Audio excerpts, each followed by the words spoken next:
ബഹുകോടി സ്വത്തിൻ്റെ ആസ്തിയുള്ള ഒരു കപ്പൽ പ്രമാണിയുടെ മകനായി ജൂവലറികൾക്ക് പേരുകെട്ട, ഗോമേതക കല്ലുകളുടെ അയിരുകൾക്ക് പേരുകെട്ട പ്രസിദ്ധമായ കിലിക്കിയ സംസ്ഥാനത്തിലെ തർസോസ് പട്ടണത്തിൽ ജനിച്ചു വളർത്തപ്പെട്ട ഒരു യഹൂദൻ, ലോകത്തിലെ തന്നെ ഏറ്റവും തണുപ്പേറിയ ഒരു നദി സിഡ്നസ്, അതുവഴിയാണ് ഒഴുകുന്നത്. ഈ സിഡ്നസിലാണ് മഹാരഥനായ അലക്സാണ്ടർ ഏറ്റവും ഒടുവിലായി കുളിച്ചത്. ഈ സിഡ്നസിലൂടെയാണ് ആന്റണിയും ക്ലിയോപാട്രയും ഒക്കെ നൗകകളിൽ യാത്ര ചെയ്ത് സുഖലോലുപത തേടി വന്ന ഒരു സുഖവാസ കേന്ദ്രം ഇതിൻ്റെ തീരത്തായിരുന്നു.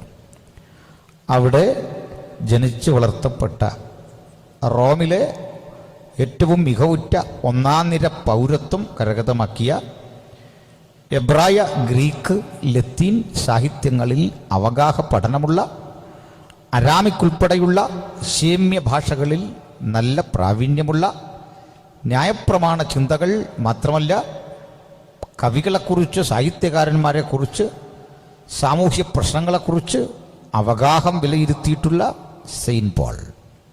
ഞാൻ ഇത്രയും നേരമെടുത്ത് പറഞ്ഞ കാര്യങ്ങളൊന്നും അദ്ദേഹം പറഞ്ഞല്ല. കാരണം തൻ്റെ പ്രശംസ ക്രൂശിക്കപ്പെട്ട ക്രിസ്തുവാണ്. ജീവിതത്തിൽ നമുക്കും ചിലതൊക്കെ പ്രശംസിക്കാനുണ്ട്, ഇല്ലെന്നല്ല. പഠിപ്പുള്ളവർ, വിദ്യാസമ്പന്നർ, നല്ല മികവുറ്റ തൊഴിൽ ചെയ്യുന്നവർ, അല്പം ഭൂമി സ്വന്തമുള്ളവർ, നല്ല വാഹനമുള്ളവർ, കുഞ്ഞുങ്ങൾ നല്ല നിലയിൽ വിവാഹം ചെയ്തു പോയവർ ഒക്കെ ഇവിടെ ഉണ്ട്. അതൊക്കെ ചെറിയ കാര്യങ്ങളുമല്ല, വലിയ കാര്യം തന്നെയാണ്. പക്ഷെ ഇതിലെല്ലാം ഉപരി എൻ്റെ പ്രശംസ യേശു കർത്താവിൻ്റെ ക്രൂശാണെന്ന് എത്ര പേര് ചിന്തിക്കുന്നു? ഹല്ലേലൂയ. അതുകൊണ്ട് ഇവിടെ ഇരിക്കുന്ന ആരും ക്രൂശ് എന്ന യാഥാർത്ഥ്യത്തെ കാണാതിരിക്കേണ്ട. നമ്മളൊന്ന് ഒരുമിച്ച് ആ ക്രൂശിനെ ധ്യാനിക്കാൻ വേണ്ടിയാണ് വന്നിട്ടുള്ളത്. സന്തോഷമാണോ?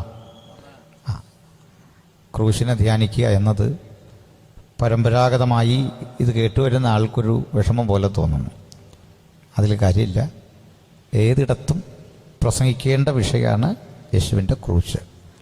ഇന്ന് നമ്മുടെ രാജ്യത്തിലേക്ക് ഡൊണാൾഡ് ട്രംപ് വന്നിട്ടുണ്ട്. വലിയൊരു ജനാവലി അദ്ദേഹത്തെ എതിരേൽക്കാനിരിക്കുന്നു. ഏകദേശം 1,00,000-ലധികം പേര്. ആ സ്റ്റേജ് കണ്ടപ്പോൾ ഞാൻ ആഗ്രഹിച്ചു പോയി, അവിടെ ഒരു അവസരം കിട്ടിയെങ്കിൽ പറയായിരുന്നു മറ്റൊരുത്തനിലും രക്ഷയില്ല എന്ന്. എന്തെങ്കിലും പറയാനൊരു അവസരം കിട്ടിയാൽ അവിടെ അതാണ് പറയേണ്ടത്. ഒരാഗ്രഹം പറഞ്ഞതേ ഉള്ളൂ. ഏതായാലും ക്രൂശിക്കപ്പെട്ട ക്രിസ്തുവാണ് നമ്മുടെ ജീവിതത്തിൻ്റെ പ്രതീക്ഷ. അതുകൊണ്ട് ഞാൻ അത്തരം ഒരു വിശദീകരണത്തിലേക്ക് കിടക്കുന്നു. സന്തോഷമല്ലേ? നിങ്ങൾക്കൊരു സന്തോഷമില്ല എന്ന് തോന്നുന്നു. ഞാൻ ഒരു പഴയ തലമുറ ഉപദേശിയാണ്. അതുകൊണ്ട് എൻ്റെ ശൈലിക്കൊക്കെ ഒരു പഴയ രീതി കണ്ടാൽ നിങ്ങൾക്ക് തെറ്റിദ്ധാരണ വേണ്ട. ഇടയ്ക്കിടയ്ക്ക് നിങ്ങൾ സന്തോഷം വരുമ്പോഴൊക്കെ ഹല്ലേലൂയയും സ്തോത്രവും ഒക്കെ പറയണം. ആത്മനിറവുള്ളവർ ആരാധിക്കണം. അതിനൊന്നും ഇവിടെ തടസ്സമില്ല. എന്നാൽ അതിനുവേണ്ടി ഞാനൊരു പൊടിക്കൈ പ്രയോഗിക്കുകയോ ദൈവമക്കളെ നമുക്കൊന്ന് സ്തുതിക്കാമെന്ന് പറയുകയോ ചെയ്യില്ല. എൻ്റെ കാരണം നമ്മൾ പഴയ ഉപദേശിയാണ്. അതുകൊണ്ട് സന്തോഷമുണ്ടോ? നിങ്ങൾക്ക് എന്തോ ഒരു മനപ്രയാസമൊക്കെ പോലെ. സാരമില്ല, നമുക്ക് ഒക്കെ മാറ്റാം. വചനത്തിലൂടെ ഇതൊന്ന് ചിന്തിച്ചു പോവാം. ബഹുമാന്യരെ, ക്രൂശ് എന്നത് എന്താണ്? ലംബവും തിരച്ചീനവുമായി പിണച്ചു വച്ചിട്ടുള്ള 2 മരത്തടികൾ, അതായത് കുത്തനെയും വിലങ്ങനെയും ചേർത്ത് പിണച്ചു വച്ചിട്ടുള്ള 2 മരത്തടികൾ. ക്രൂശ് എന്ന മലയാള പദം നിഷ്പാദിച്ചത് ക്രോസ് എന്ന ഇംഗ്ലീഷ് പദത്തിൽ നിന്നാണ്. ക്രോസ് എന്ന ഇംഗ്ലീഷ് പദം വന്നത് ക്രക്സ് എന്ന ലാറ്റിൻ പദത്തിൽ നിന്നാണ്. അത് ലാറ്റിൻ പദമാണ് ക്രക്സ്. ക്രക്സ് ക്രോസായി, ക്രോസ് ക്രൂശായി, കുരിശ് എന്ന് നമ്മൾ പറയും. ഇതിൻ്റെ ഗ്രീക്ക് പദം സ്റ്റൗറോസ് എന്നാണ്. സ്റ്റൗറോസ് എന്താ സ്റ്റൗറോസ്? സ്റ്റൗറോസിന്റെ ശരിക്കുള്ള അർത്ഥം ദണ്ഡന സ്തംഭം, പീഡനത്തിനുള്ള തടി എന്നാണ്. ലംബവും തിരച്ചീനവുമായി പിണച്ചുവെച്ച 2 മരത്തടികൾ. ഈ മരത്തടികളെ കുറിച്ച് ഒന്ന് ഗ്രഹിക്കേണ്ടതുണ്ട്. 2 ഭാഗങ്ങളുണ്ടല്ലോ. കുത്തനെ വച്ചിട്ടുള്ള ആ തടിക്ക് ഒരു പേര് പറയും സിംപ്ലക്സ്. സിംപ്ലക്സ് ആണ് കുത്തനെ വച്ചതെങ്കിൽ അത് ലാറ്റിൻ വേർഡാണ് റോമക്കാരൻ്റെ ഭാഷയിൽ. വിലങ്ങനെയുള്ള മരത്തടിക്ക് രസകരമായൊരു പേരാ പറയുക, പാറ്റീബുലം. പാറ്റീബുലം എന്നത് വിലങ്ങനെയുള്ള ആ മരത്തടി. വാസ്തവത്തിൽ ക്രൂശ് ചുമക്കുക എന്നതുകൊണ്ട് അർത്ഥമാക്കുന്നത് നമ്മൾ കണ്ടുവരുന്ന വിധത്തിലുള്ള ചതുരവടിവുള്ള മരത്തടികൾ പിണച്ചുവെച്ച് അതേ ആകൃതിയിൽ ടി ആകൃതിയിൽ ചുമലിൽ വെച്ച് പോകുന്നു എന്ന സങ്കല്പം തെറ്റാണ്. മറിച്ച് വിലങ്ങൻ മരത്തടി മാത്രം ചുമന്നാൽ മതി, ബാക്കി തടി അവിടെ എത്തിക്കണം. ഇതാണ് നിയമം. മാത്രമല്ല, നമ്മൾ കണ്ടു പരിചയിച്ച മരത്തടികളിൽ നിന്ന് വിഭിന്നമാണ് ക്രൂശ്. നിങ്ങളും ഞാനും ഒക്കെ കണ്ടത് അഴകുള്ള നല്ല മരത്തടിയാണ്. പക്ഷെ ശരിയായ ക്രൂശ് ആ ചതുരത്തടിയല്ല, ഉരുണ്ട തടിയാണ്. ആ തടി മിനുക്കുകയോ പോളിഷ് ചെയ്യുകയോ പൂശി വൃത്തിയാക്കുകയോ ചെയ്യുന്ന പതിവൊന്നുമില്ല. ആ ഉരുളൻ തടി മുറിച്ച് ഈ ആളിനെ ക്രൂശിക്കാൻ പാകത്തിനുള്ള വലിപ്പത്തിൽ വെട്ടിയെടുത്ത് ക്രൂശ് തൻ്റെ തോളിൽ വെക്കുക. ഉണങ്ങിയ മരമല്ല, പച്ചമരമാണ്. ഇനി ഞാൻ അതിൻ്റെ വിശദീകരണത്തിലേക്ക് കിടക്കുകയാണ്. പഴയ നിയമം അതിയോടന്തം വായിച്ചാൽ നിങ്ങൾക്ക് ക്രൂശ് മരണമെന്നോ ക്രൂശെന്നോ ഒരു പദം കാണിക്കാനാവില്ല. അവിടെ എങ്ങും അങ്ങനൊരു പദമില്ല. ക്രൂശിക്കപ്പെട്ട ഒരാളെക്കുറിച്ചും പഴയ നിയമത്തിൽ ഇല്ല. പക്ഷെ ക്രൂശ് പ്രവചന രൂപേണയുണ്ട്. സങ്കീർത്തനങ്ങളിലും പ്രവാചക കൃതികളിലുമൊക്കെ ഒരുവൻ ക്രൂശിക്കപ്പെടേണ്ട ദാരുണ മരണത്തെക്കുറിച്ച് പ്രവാചകമൊഴിയുണ്ട്. പക്ഷേ ഇതിനു മുമ്പ് എന്ന് പറഞ്ഞാൽ പഴയ നിയമകാലത്ത് ആരെയും ക്രൂശിച്ചിരുന്നില്ല. പഴയ നിയമത്തിൽ വിശദീകരിക്കുന്ന മരണരീതികൾ 4 തരമാണ്. 4 തരം മരണങ്ങൾ, സ്വാഭാവിക മരണം വിട്ടുള്ള 4 തരം മരണങ്ങൾ എന്ന് പറയുന്നത് ശിക്ഷണ നടപടിയായി 4 തരം മരണങ്ങൾ. കുറ്റം ചെയ്ത മനുഷ്യനെ കല്ലെറിഞ്ഞു കൊല്ലുകയാണ് മോശയുടെ ന്യായപ്രമാണത്തിലെ പതിവ്. അതാണ് ക്യാപിറ്റൽ പണിഷ്മെന്റ്, ഗുരുതര കുറ്റത്തിനുള്ള ശിക്ഷ. കുറ്റം ചെയ്തവനെ കല്ലെറിഞ്ഞു കൊല്ലുക, സ്റ്റോണിങ്. കുറ്റം ചെയ്തവനെ വാളിന്റെ വായ്ത്തലയ്ക്ക് വെട്ടിക്കൊല്ലുക, സോഡിങ് ഓർ ബിഹജിങ്. കുറ്റം ചെയ്തവനെ ഞെരുക്കിക്കൊല്ലുക, സ്ട്രാംഗ്ലിങ്. ഇനിയുള്ളത് കുറ്റം ചെയ്തവനെ തൂക്കിലേറ്റുക. ഹാമാന്റെ തൂക്കുമരണം നമ്മൾ കണ്ടു. ഹാങ്ങിങ് പേർഷ്യൻ കാലഘട്ടത്തിലൊക്കെ നിന്ന ശിക്ഷയാണ്. ക്രൂസിഫിക്ഷൻ അഥവാ ക്രൂശീകരണമെന്നൊന്ന് പഴയ നിയമത്തിലില്ല. എന്നൊരു സംഭവം, ക്രൂശ് എന്നൊരു പദവും ഇല്ല. ഇനി പിന്നെ എവിടെയാണ് ക്രൂശീകരണം? പഴയ നിയമത്തിനും പുതിയ നിയമത്തിനും ഇടയ്ക്ക് 400 വർഷങ്ങളുടെ ഇടവേളയുണ്ട്. ആ കാലഘട്ടത്തിൽ ആവിഷ്കരിച്ച ഒരു ശിക്ഷണ നടപടിയാണ് ക്രൂശുമരണം. അത് ക്രിസ്തുവിന് 300 വർഷം മുമ്പാണ് തുടങ്ങുന്നത്. പഴയ നിയമത്തിൽ അവസാന കൃതിയും രചിച്ചു 100 കൊല്ലം കൂടി കഴിഞ്ഞാണ് ക്രൂശുമരണം തുടങ്ങുന്നത്. യേശുവിനേക്കാൾ ഏകദേശം 300 വർഷം മുമ്പ്. ഇനി ആ ക്രൂശുമരണ രീതി കൂടി ഒന്ന് പറയേണ്ടതുണ്ട്. ഞാനും നിങ്ങളും മനസ്സിലാക്കി വച്ചിട്ടുള്ള ക്രൂശുമരണ രീതി തെറ്റാണ്. ഞാനും നിങ്ങളും കേട്ടറിഞ്ഞിട്ടുള്ള, കണ്ടറിഞ്ഞിട്ടുള്ള, മനസ്സിലാക്കിയിട്ടുള്ള ക്രിസ്തു ചിത്രങ്ങളും അത്ര ശരിയല്ല.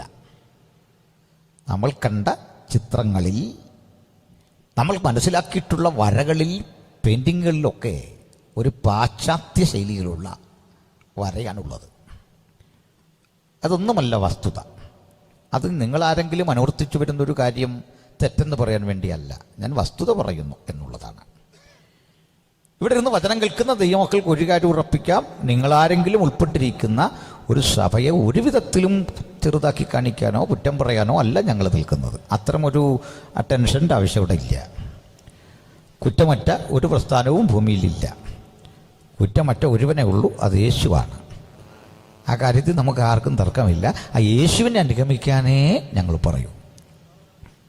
അതുകൊണ്ട് അത്തരം ടെൻഷൻ വേണ്ട, ശ്രദ്ധിച്ച് കേൾക്കണം. ചില വസ്തുതകൾ പറയും, തെറ്റിദ്ധരിക്കരുതേ. ആദ്യം പറയട്ടെ, ഈ ക്രൂശിക്കുന്ന ആളിൻ്റെ കൈവെള്ളയിൽ ആണിയടിക്കുന്ന പതിവില്ല. കൈവെള്ളയിലല്ല ആണിയടിക്കുന്നത്. പിന്നെ ഇവിടെ പറയാം, പടത്തിലെ ആ സംഭവം തെറ്റാണ്. കൈവെള്ളയിലല്ല ആണിയടിക്കുന്നത്, നമ്മുടെ റിസ്റ്റ് എന്ന് പറയുമല്ലോ, മലയാളത്തിൽ മണിബന്ധം എന്ന ഈ സ്ഥലത്തിന് പറയുക. കൈയുടെ കുഴയില്ല, ഇങ്ങനെ കൈ ആട്ടാൻ പറ്റുന്ന ഈ ഭാഗം, ഇവിടെയാണ് ആണിയടിക്കുക. അതും വെറുതെ ആണിയടിക്കുകയല്ല. ഒരു ഫിഷക്കുരൻ അല്ലെങ്കിൽ വൈദ്യൻ, അപ്പൂത്തിക്കരി, ഡോക്ടർ വിധിക്ക് വിധേയനായ ഈ ഹതഭാഗ്യനെ, ക്രൂശിക്കാൻ നിയോഗിക്കപ്പെട്ടവനെ ക്രൂശിൽ മലർത്തിക്കിടത്തി കൈകളും കാലും നേരെ വച്ചിട്ട്, നമ്മൾ കാണുന്ന പോലെ തന്നെ മലർത്തി വച്ചിട്ട് ആണിയടിക്കേണ്ട ഭാഗം അടയാളപ്പെടുത്തണം. ആ ഭാഗത്തൊരു അടയാളമിടണം. അങ്ങനെ കൈകളിലും കാലുകളിലും അടയാളമിട്ടനന്തരം ചതുരവടിവുള്ള നീളനാണി, ആണിക്ക് ചതുരവടിവാണ്, അഗ്രം കൂർത്തത്, അത് കൊണ്ടുവന്ന് ഈ റിസ്റ്റിലേക്ക്, മണിബന്ധത്തിലേക്ക് കുത്തിയിറക്കണം. കുത്തിയിറക്കുമ്പോൾ സംഭവിക്കുന്നത് ഞരമ്പ് പൊട്ടി വൻതോതിൽ രക്തം പുറത്തു വരും. പമ്പ് ചെയ്യുന്നത് പോലെ രക്തം വരും. കാരണം ഞരമ്പ് കൂടുകൾ ഒരുമിച്ച് കൂടുന്ന ആ ഭാഗത്താണ് ആണി കുത്തിയിറക്കിയത്. പക്ഷെ മറ്റൊരത്ഭുതം, ഇദ്ദേഹം നല്ല ഒരു പ്രത്യേക നിലയിൽ ഈ ആണി ഒന്ന് തിരിക്കും. ചതുരാണ്, ഡൈവൺ കണക്ക് അതൊന്ന് തിരിച്ചു മാറ്റുമ്പോൾ ഞരമ്പുകൾ സ്ട്രക്കാകും, പിന്നെ രക്തം വരില്ല. യേശുവിൻ്റെ അവസാനത്തുള്ള രക്തവും പുറത്തുപോയി. പക്ഷെ സാധാരണഗതിയിൽ പിന്നെ രക്തം പുറത്തു പോയില്ല. രണ്ട് കൈകളിലെയും ഇങ്ങനെ അങ്ങോട്ട് ആണി തിരിച്ച് കാലിലും തിരിച്ചിട്ട് ചുറ്റിക്കടിക്കുകയാണ്, തടിയോട് ചേർത്ത്. നിങ്ങൾ ആരൊക്കെയോ സംസാരിക്കുന്നുണ്ട്, നിശബ്ദരായിട്ടിരിക്കണം. എനിക്ക് സംസാരിച്ചേ പറ്റൂ, കൺട്രോൾ കിട്ടുന്നുണ്ടോ ഇല്ലെന്നുണ്ടെങ്കിൽ എങ്ങോട്ടേലൊന്ന് മാറി നിന്ന് സംസാരിക്കണം പ്ലീസ്. എന്നിട്ട് അണിയടിച്ചു കഴിഞ്ഞാലുടൻ അടുത്ത കർത്തവ്യം കണ്ടല്ലേ, ഇത് ക്രൂശ് കുഴിയിലേക്ക് എടുത്ത് വെക്കണം. കുഴിയിലിറക്കി ഇയാളിൻ്റെ ശരീരം ഉലയും. ഒരു അബോധാവസ്ഥയിലേക്കാൾ പതുക്കെ വഴുതി വീഴും. ഒരു തരം ട്രാൻസ് അബോധാവസ്ഥ. ഈ കിടപ്പ് മണിക്കൂറുകൾ നീളും, ചിലപ്പോൾ ദിവസങ്ങൾ നീളും. ഈ രൂപത്തിൽ 7 ദിവസം വരെ ക്രൂശിൽ കിടന്ന ആളുകളുണ്ട്. 7 ദിവസം വരെ മരിക്കാതെ ഒരു കോമാ ലെവലിൽ കിടക്കണം. 7 ദിവസം വരെ ക്രൂശിൽ കിടന്നവനെ കുറിച്ച് ചരിത്രകാരനായ സ്ട്രാവോ പറയുന്നു. ഈ കിടക്കുന്ന കിടപ്പിൽ മറ്റൊരു കാര്യമുണ്ട്. വെളുത്ത് സുമുഖനായ മനുഷ്യനും കറുത്ത് കരിവാളിച്ച് ഒരു ബീവത്സ രൂപമായി കിടക്കും. കാരണം ശ്വസിക്കാൻ വയ്യ, ശ്വാസമെടുക്കാൻ വയ്യ. ശ്വാസമെടുക്കാൻ വയ്യാതാകുമ്പോൾ ഓക്സിജൻ കിട്ടാതെ അനിയന്ത്രിതമായ അളവിൽ വൻതോതിൽ ശരീരത്ത് കാർബൺ ഡൈ ഓക്സൈഡ് ശേഖരിക്കപ്പെടും. വിവരണമായി വികൃതമായി ഇങ്ങനെ കിടക്കും. മറ്റൊന്ന്, ഈ കിടപ്പിൽ മരിച്ചാലും ഈ മനുഷ്യൻ്റെ ശവശരീരം നിലത്തിറക്കി കിടത്താൻ പാടില്ല. ഇതവിടെ തന്നെ കിടക്കണം.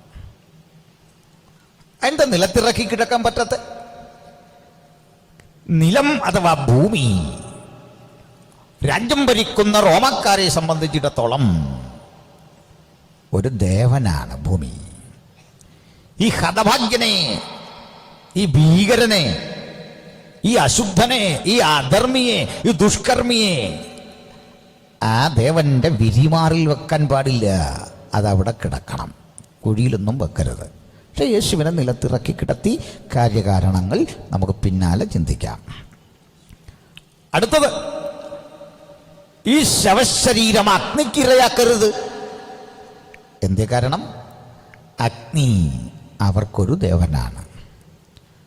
ആ ദേവന് തൻ്റെ തിരുനാളങ്ങൾ കൊണ്ട് ഈ ഹതഭാഗ്യനെ ഏറ്റുവാങ്ങാൻ വയ്യ. ദുഷ്കർമ്മിയാണിവൻ, വേണ്ട, കത്തിക്കാൻ പാടില്ല. പിന്നെന്ത് ചെയ്യണം? വെള്ളത്തിലൊഴുക്കാമോ? പാടില്ല. വെള്ളം സമുദ്രത്തിൽ ചെന്ന് ലയിക്കും. സമുദ്രം ഒരു ദേവനാണ്. ആ ദേവനും വേണ്ട.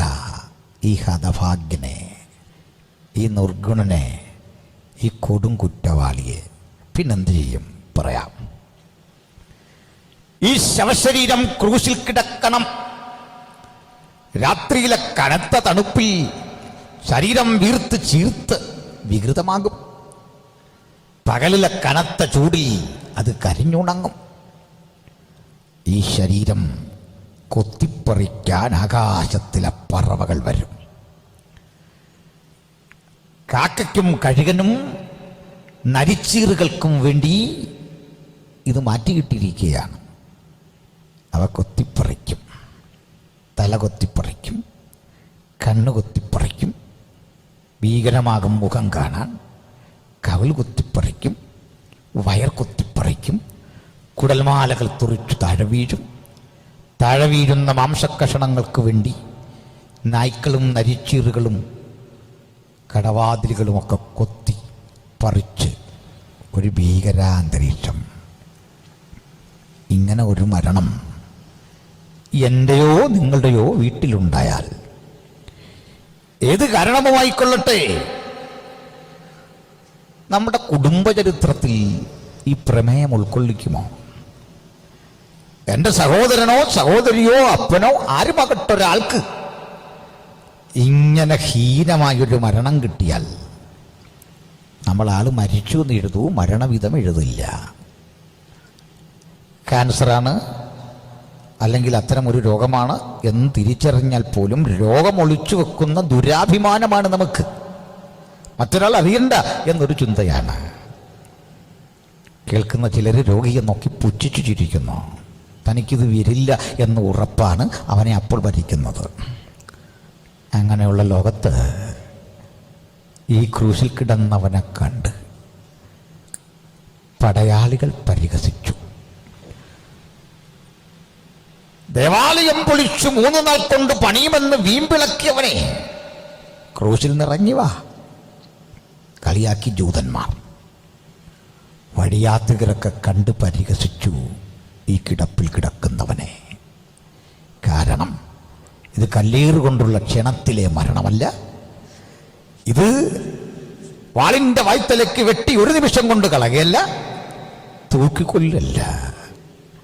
ഉലകചരിത്രം കണ്ടതിലെ ദാരുണവും ഹീനവുമായ മരണം വഴി അവസാനത്തുള്ളി രക്തവും ചിന്തി മണ്ണിലേക്ക് വീഴുമ്പോൾ, ഉലകമൊറ്റക്കെട്ടായി അവനെ നോക്കി അന്ന് പകയ്ക്കുമ്പോൾ, സ്വന്തം ശിഷ്യന്മാർ പതറിച്ചിതറിയോടിയപ്പോൾ, സ്വന്തം ജനം തള്ളിക്കളഞ്ഞപ്പോൾ, ക്രൂശിൽ കിടന്നവൻ അപമാന വിഷയമായി സകലരും കണ്ടപ്പോൾ, ഒറ്റക്കുരുത്തൻ ചരിത്രത്തിന്റെ നെറുകയിൽ അതിന്റെ വിരിമാറിൽ നിന്നിട്ട് ഉലകത്തോട് വിളിച്ചു പറയുക, സകലരും എങ്ങനെയും വ്യാഖ്യാനിച്ചുകൊള്ളൂ, സകലരും എന്തും കരുതിക്കൊള്ളൂ, പക്ഷേ എനിക്കോ നമ്മുടെ കർത്താവായ യേശുക്രിസ്തുവിന്റെ ക്രൂശിൽ അല്ലാതെ പ്രശംസിക്കുവാൻ സംഗതി വരരുത്.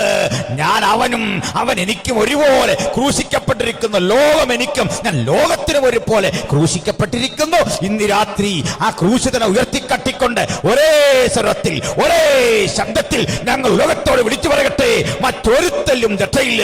നാം രക്ഷിക്കപ്പെടുവാൻ ആകാശത്തിന് കീഴിൽ മനുഷ്യരുടെ ഇടയിൽ നൽകപ്പെട്ട ഒരേ ഒരു നാമം കർത്താവായ യേശുക്രിസ്തുവിന്റെ നാമം. ഹല്ലേലൂയ. അപ്പോ അഭിമാന പുരസ്സരം പൗലോസ് പറയുക, എനിക്കിവൻ പ്രശംസയാണ്. മറ്റെന്തിനേയും ചൊല്ലി പ്രശംസിക്കുന്ന മനുഷ്യ, ഒരു നിമിഷം കൊണ്ട് അതൊക്കെ തകർന്നു വീഴും. മോഹങ്ങളുടെ ചീട്ടുകൊട്ടാരം തകർന്നു വീഴും. പടുകുറ്റനും ഫ്ലാറ്റും ഇടിഞ്ഞു വീഴുന്ന ദയനീയ കാഴ്ച കണ്ടു. ഒട്ടേറെ പ്രതീക്ഷകളോടെ യാത്ര ചെയ്ത 10-20 ജീവനുകൾ വഴിയിൽ പൊലിഞ്ഞ കാഴ്ച കണ്ടു. നെഞ്ചിടിപ്പിക്കുന്ന ആർത്തനാദം കൊണ്ട് കലയുന്ന ബന്ധുക്കളെ കണ്ടു. നൊന്തുവറ്റമ്മയും കുഞ്ഞിനെ വലിച്ചു കടലിലെറിഞ്ഞ് കളയുന്ന കാഴ്ചകൾക്ക് നാം ഒരാഴ്ചക്കുള്ളിൽ സാക്ഷിയായി. എന്തിനെ ചൊല്ലി അഹങ്കരിക്കുന്നു? അഹങ്കരിക്കാൻ നമുക്കൊന്നുമില്ലെന്ന് തിരിച്ചറിയുക. ഏത് മനുഷ്യനും ഉറച്ചു നിന്നാൽ ഒരു ശ്വാസം, നമ്മളൊരു ശ്വാസമാണ്. പക്ഷെ എപ്പോഴും ഒരു പ്രശംസ. യേശുവേ, നീയാണ് എൻ്റെ പ്രശംസ, നിൻ്റെ ക്രൂശാണ് എൻ്റെ പ്രശംസ. ഇന്നിരിക്കുന്നത് ഈ മക്കൾ, എൻ്റെ പ്രിയപ്പെട്ട സഹോദരങ്ങളെ, ക്രൂശൻ്റെ പ്രശംസ എന്ന അഭിമാനം ഇവിടം കൊണ്ട് തീരുന്നതല്ല. അതിൻ്റെ സവിശേഷത ഞാൻ ഒന്നൊന്നായി വിശദീകരിക്കാൻ പോവാണ്. സന്തോഷമുണ്ടോ? ശ്രദ്ധിച്ചിരിക്കണം. ക്രൂശ് നമ്മുടെ ഇരുട്ട് മാറുന്ന, നമ്മുടെ ഉള്ളിലെ വേദനയൊക്കെ മാറ്റുന്ന, നമ്മെ മുഴുവൻ ശുദ്ധീകരിക്കുന്ന അത്ഭുത ശക്തിയാണ് സഹോദരങ്ങളെ. അതുകൊണ്ട് പ്രാർത്ഥനയോടെ ക്രൂശിനെ ശ്രദ്ധിച്ചാൽ ഒരു കാര്യം ഉറപ്പാ, ക്രൂശിൽ ചൊരിയുന്ന പുണ്യാഹ രക്തം നമുക്ക് വെളിച്ചം തരും. അത് നമുക്ക് അത്ഭുതങ്ങളെ കാട്ടിത്തരും. അത് നമുക്ക് രോഗശാന്തിയാണ്. ഒരു പാസ്റ്ററോ അത്ഭുത വരപ്രാർത്ഥനോ കരം വെക്കേണ്ടതില്ല. വിശ്വാസത്താൽ യേശുവിനെ തൊടാം, യേശുവിൻ്റെ അരികിലേക്ക് എടുത്തു വരാം. അത് നമുക്ക് വലിയ അനുഗ്രഹമാണ്. ക്ഷമിക്കണം, ഞാൻ അടുത്ത കാലത്ത് ഒരു ഗവൺമെൻറ് പ്രോഗ്രാമിൽ പങ്കെടുത്തു. ഗവൺമെൻറ് പ്രോഗ്രാം എന്ന് പറഞ്ഞാൽ നമ്മുടെ സ്റ്റാൻഡ് എന്താണെന്ന് പറയാൻ വേണ്ടി ക്ഷണിച്ചാണ്. അതായത് ചില മത സ്ഥാപനങ്ങളിൽ സ്ത്രീകൾക്ക് പ്രവേശനം നിഷേധിക്കുന്നു. അത് യുക്തമാണോ, അതിന് തെറ്റുണ്ടോ, ഇതൊക്കെ പറയുന്ന നവോത്ഥാന സദസ്സുമായി ബന്ധപ്പെട്ടൊരു പ്രോഗ്രാമാണ്. എന്നെ ഒരിക്കൽ ഒരാൾ വിളിച്ചിട്ട് പറഞ്ഞു, പാസ്റ്ററെ നിങ്ങളുടെ കാര്യമൊക്കെ ഒന്ന് പറയാൻ ആളെ കിട്ടുന്നില്ല, ഒന്ന് വരാമോ? ഞാൻ പറഞ്ഞു, ഞങ്ങളുടെ കാര്യം പറയാം, കുഴപ്പമില്ല. തുറന്നു പറയാമല്ലോ, എനിക്ക് അന്യമതസ്ഥരെ വിമർശിക്കുന്ന രീതിയില്ല. ഡിബേറ്റുകൾക്കൊക്കെ പോകാറുണ്ട്. എൻ്റെ സഹോദരങ്ങൾ ഈ കേൾക്കുന്ന എല്ലാവരെയും ഞങ്ങൾ മനുഷ്യരെന്ന് കണ്ടേ ട്രീറ്റ് ചെയ്യൂ. അതുകൊണ്ട് ഇവിടെ ഇരിക്കാൻ ആർക്കും ഒരു സമ്മർദ്ദമോ ഒന്നും ആവശ്യമില്ല. ഇവിടെ ഇരിക്കാനുള്ള നിങ്ങളുടെ സ്വാതന്ത്ര്യം ആരുടെ ഔദാര്യമല്ല, അത് മനസ്സിലാക്ക്. കർത്താവാണ് നിങ്ങളിവിടെ കൊണ്ടുവന്ന. സ്തോത്രം, ഹല്ലേലൂയ. ഞങ്ങളൊക്കെ ഇങ്ങനത് കേൾക്കാൻ ഇഷ്ടപ്പെടാതെ പോയപ്പോൾ എന്നെ പിടിച്ചത് കേൾപ്പിച്ച യേശു ആണെങ്കിൽ ഞാൻ മനസ്സിലാക്കുന്നു, സംഘാടകരുടെ പോലും ഔദാര്യത്തിലല്ല ഞാനും നിങ്ങളിവിടെ വന്ന യേശുവാണ് ഇവിടെ നമ്മളെ കൊണ്ടുവന്നത്. അങ്ങനെ വേണം. അവരും അത് ചിന്തിക്കുന്നില്ല. ഒരാളുടെ വരട്ടെ എന്ന് കരുതിയാണ് ഈ ക്രമീകരണം ചെയ്യുന്ന. സ്തോത്രം, ഒന്ന് മനസ്സിലാക്കിക്കേ. അപ്പോൾ ഇത് ഞാൻ മറ്റൊരു മതസ്ഥരുടെ ആചാരവും രീതിയൊന്നും വിമർശിക്കാനുള്ള അറിവും എനിക്കില്ല, അത് വേറൊരു കാര്യം. ഒരു ഏകദേശ ഗ്രാഹ്യം ചിലതിനെപ്പറ്റി ഉണ്ട്, അതിനപ്പുറത്തൊന്നും ആഴത്തിൽ അറിവുള്ള ആളല്ല ഞാൻ. അതുകൊണ്ട് എൻ്റെ അടുത്തിരുന്ന ഒരാൾ ചോദിച്ചു, ഫാദർ എന്നാണ് എന്നെ വിളിച്ചത്, നിങ്ങൾ ഇതിനെയൊക്കെ സപ്പോർട്ട് ചെയ്താൽ ഒരു പ്രശ്നമുണ്ട്. എന്താ പ്രശ്നം? നിങ്ങളുടെ ഈ കുർബാനയില്ലേ, അവരുടെ കത്രിമേശയ്ക്ക് പറഞ്ഞ പേരാണ് കുർബാന, അങ്ങനെ കിടക്കട്ടെ. എന്നിട്ട് അത് നാളെ സ്ത്രീകൾക്ക് കൊടുക്കാമെന്നായാൽ നിങ്ങൾ എന്ത് ചെയ്യും? ഞാൻ പറഞ്ഞത് അങ്ങനെയൊന്നും വരികയില്ല. അങ്ങനെ കോടതി വിധിച്ചാൽ പോലും അതൊന്നും നടക്കില്ല. അതെന്താ കാര്യം? അത് ഞങ്ങളുടെ സ്ത്രീകൾ ഇത് എടുക്കുന്ന തന്നെ കഷ്ടിച്ചല്ലേ. എന്ത് കാല് പിടിച്ച് കഴിയുമ്പോൾ ഇത് എടുക്കുന്നത്, അന്നേരമാണ് ഇത് കൊടുക്കാൻ പോകുന്നത്. അങ്ങനെയൊന്നും ഇവിടെ വരാൻ പോകുന്നില്ല. ഞങ്ങൾ ഇങ്ങനെ അതിനെ ബൈപ്പാസ് ചെയ്ത് കയറുന്നതെന്ന് പറഞ്ഞു, ഷോർട്ട് കട്ട് കണ്ടുപിടിച്ച് കയറുന്നത്. അങ്ങനെയൊന്നും അവരെടുക്കില്ല. എനിക്ക് സംസാരിക്കാൻ സമയം കിട്ടി പ്രസംഗിക്കാൻ. ഞാനൊരു 10-15 മിനിറ്റ് നമ്മൾ സ്ത്രീകളെ പരിഗണിക്കുന്ന വിധങ്ങളും ഒക്കെ പറഞ്ഞു. കൊച്ചുമോൾ ഇങ്ങോട്ട് നോക്കിയേ, ആ ഫ്രണ്ടിൽ ഇരിക്കുന്നത്. മറിയക്കുട്ടി ഇങ്ങോട്ട് നോക്കിയേ, ആ ഫ്രണ്ടിലിരിക്കുന്നത്. ഞാൻ സ്ത്രീകളെ പരിഗണിക്കുന്ന കാര്യം പറയാം, നിങ്ങളിങ്ങോട്ട് ശ്രദ്ധിക്കും. ഇങ്ങോട്ട് കാര്യമാണ്, അങ്കിൾ കുഞ്ഞിൻ്റെ കാര്യമാണ് പറയാം, ഇങ്ങോട്ട് ശ്രദ്ധിക്കുക. പിന്നെ കുഞ്ഞിൻ്റെ ഐശ്വര്യമുള്ളൊരു മുഖം ഇങ്ങോട്ട് ശ്രദ്ധിക്കുക. അത് അങ്കിളിന് കാണണം, അതിനായി പറഞ്ഞത്. തല കുനിഞ്ഞിരുന്ന് എങ്ങനെ കാണും? ശരി. അപ്പോൾ കേട്ടെ, ഇവിടെ പറഞ്ഞു നമ്മൾ സ്ത്രീകളെ പരിഗണിക്കുന്ന വിധങ്ങൾ, രീതികൾ, സുവിശേഷ പ്രസംഗകരുണ്ട് സ്ത്രീകൾ, ഹന്നയുടെയും ദെബോരയുടെയും ഒക്കെ പറഞ്ഞെന്നേ. ഇത് പറഞ്ഞ് ഞാൻ നിർത്താൻ തുടങ്ങുമ്പോൾ അധ്യക്ഷൻ എനിക്കൊരു കുറിപ്പ് തന്നോ, നിങ്ങൾ ഇതുവരെ ഈ യഥാർത്ഥ വിഷയം പറഞ്ഞില്ല, അത് പറഞ്ഞിട്ടിരിക്കണമെന്ന്.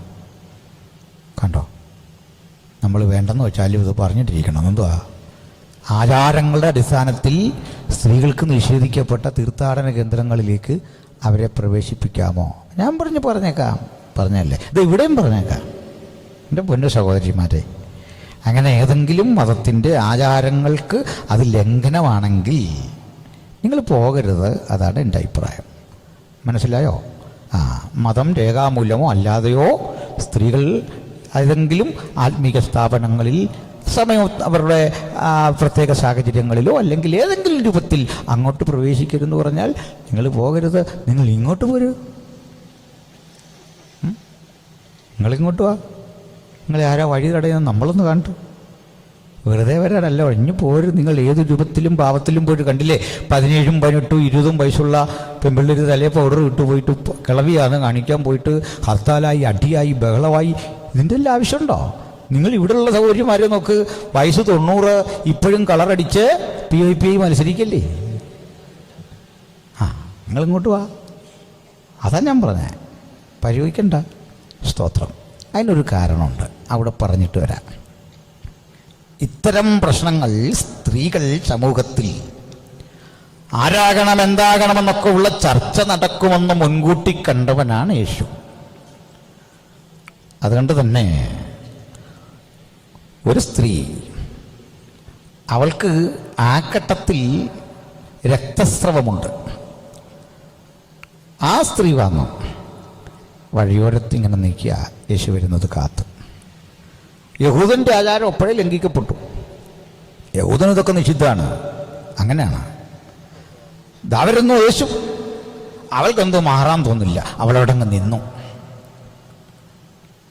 അവൾ നിൽക്കുമ്പോൾ യേശു അരികിലൂടെ വരുമ്പോൾ ഒരാകാംക്ഷയോ ഒരു പ്രേരണയോ എന്തോ അവൾ കൈ നീട്ടി യേശുവിനെ അങ്ങ് തൊട്ടു.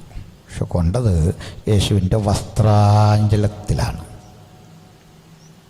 അശുദ്ധയെന്ന് യഹൂദ സമൂഹം വിധിയെഴുതിയ പരിഷ്കൃതമായ ലോകത്ത് പോലും അശുദ്ധയായി പരിഗണിക്കേണ്ട ഘട്ടത്തിൽ നിൽക്കുന്ന ഒരു സ്ത്രീയെ അവൾ യേശുവിനെ കയറി ഒന്ന് സ്പർശിച്ചു, യേശുവിൻ്റെ വസ്ത്രാഞ്ചലത്തിൽ.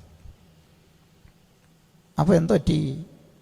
യേശുവിൻ്റെ ആ വിശുദ്ധിയുടെ ഫ്യൂസ് അടിച്ചു പോയോ? ഇല്ല. അങ്ങനെ ഞാൻ പറയാനൊരു കാരണമുണ്ട്. ഇനി അങ്ങനെയാണെന്ന് കുട്ടിക്കോ, ഈ പെങ്കൊച്ചങ്ങോട്ട് തൊട്ടു, യേശുവിൻ്റെ വിശുദ്ധിയെല്ലാം ദേ പോയി. പെട്ടെന്ന് കരണ്ട് പോകുന്നൊരു പോക്ക്. യേശു ഓർത്ത് ഇതെന്താ സംഭവിച്ചത്? എന്നാലാ മനസ്സിലായ ആരോ ഒരു സ്ത്രീ തൊട്ടതാണ്.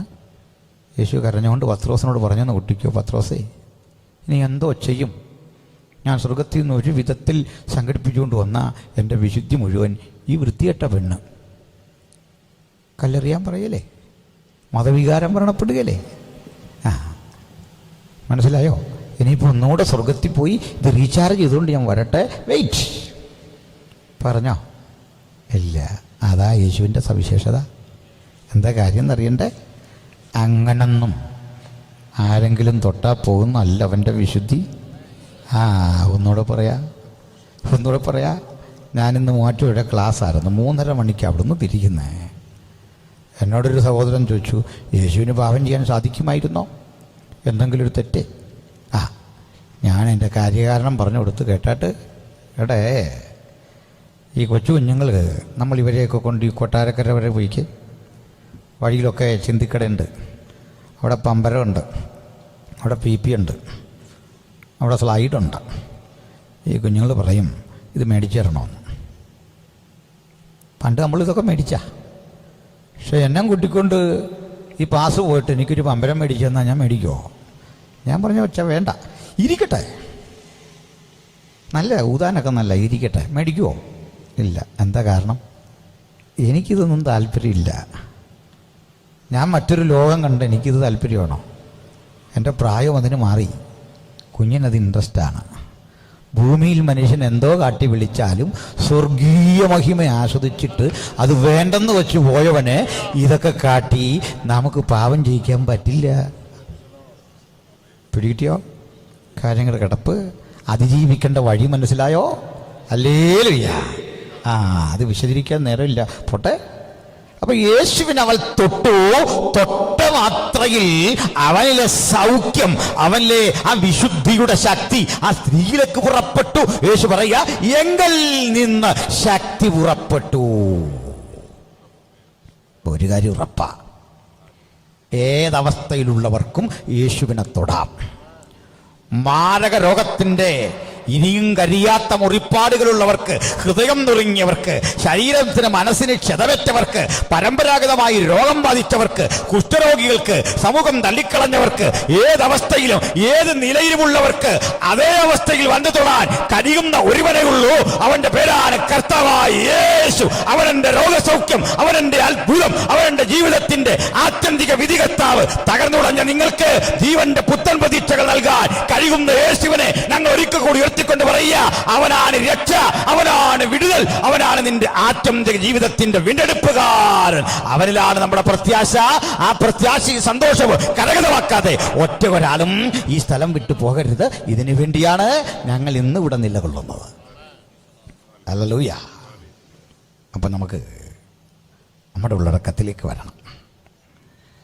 അപ്പോൾ ക്രൂശീകരണവും ക്രൂശും അതിൻ്റെ ചരിത്രവും മനസ്സിലായ നിങ്ങളോട് ഒരു ചെറിയ പശ്ചാത്തലം കൂടി വിശദീകരിച്ചുകൊണ്ട് അവിടം വിടാം. മനസ്സിലാകുന്നുണ്ടോ?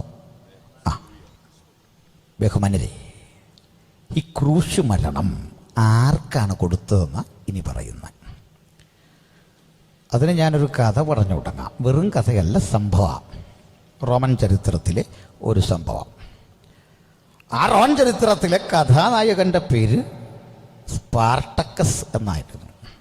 ഇത് കേട്ടിട്ടുണ്ടാകും നിങ്ങൾ, അല്ലെ പഠിച്ചിട്ടുണ്ടാകും കുട്ടികൾ. സ്പാർട്ടക്കസ്. റോമിൽ 3 തരം ആളുകൾ ജീവിച്ചിരുന്നു. 3 തരം ആളുകൾ. ഒന്ന് എലൈറ്റ് ക്ലാസ് ആണ്, സമൂഹത്തിലെ ഹൈ ക്ലാസ്, സമ്പന്നരാണ്, അതിസമ്പന്നരാണ്. അതിസമ്പന്നർ, അവരെ വിളിച്ച പേരാണ് പെട്രീഷ്യൻസ്. അതിൻ്റെ തൊട്ടു താഴെ ഒരു ക്ലാസ് ഉണ്ട്, അവരെ വിളിച്ചു പ്ലീബിയൻസ്.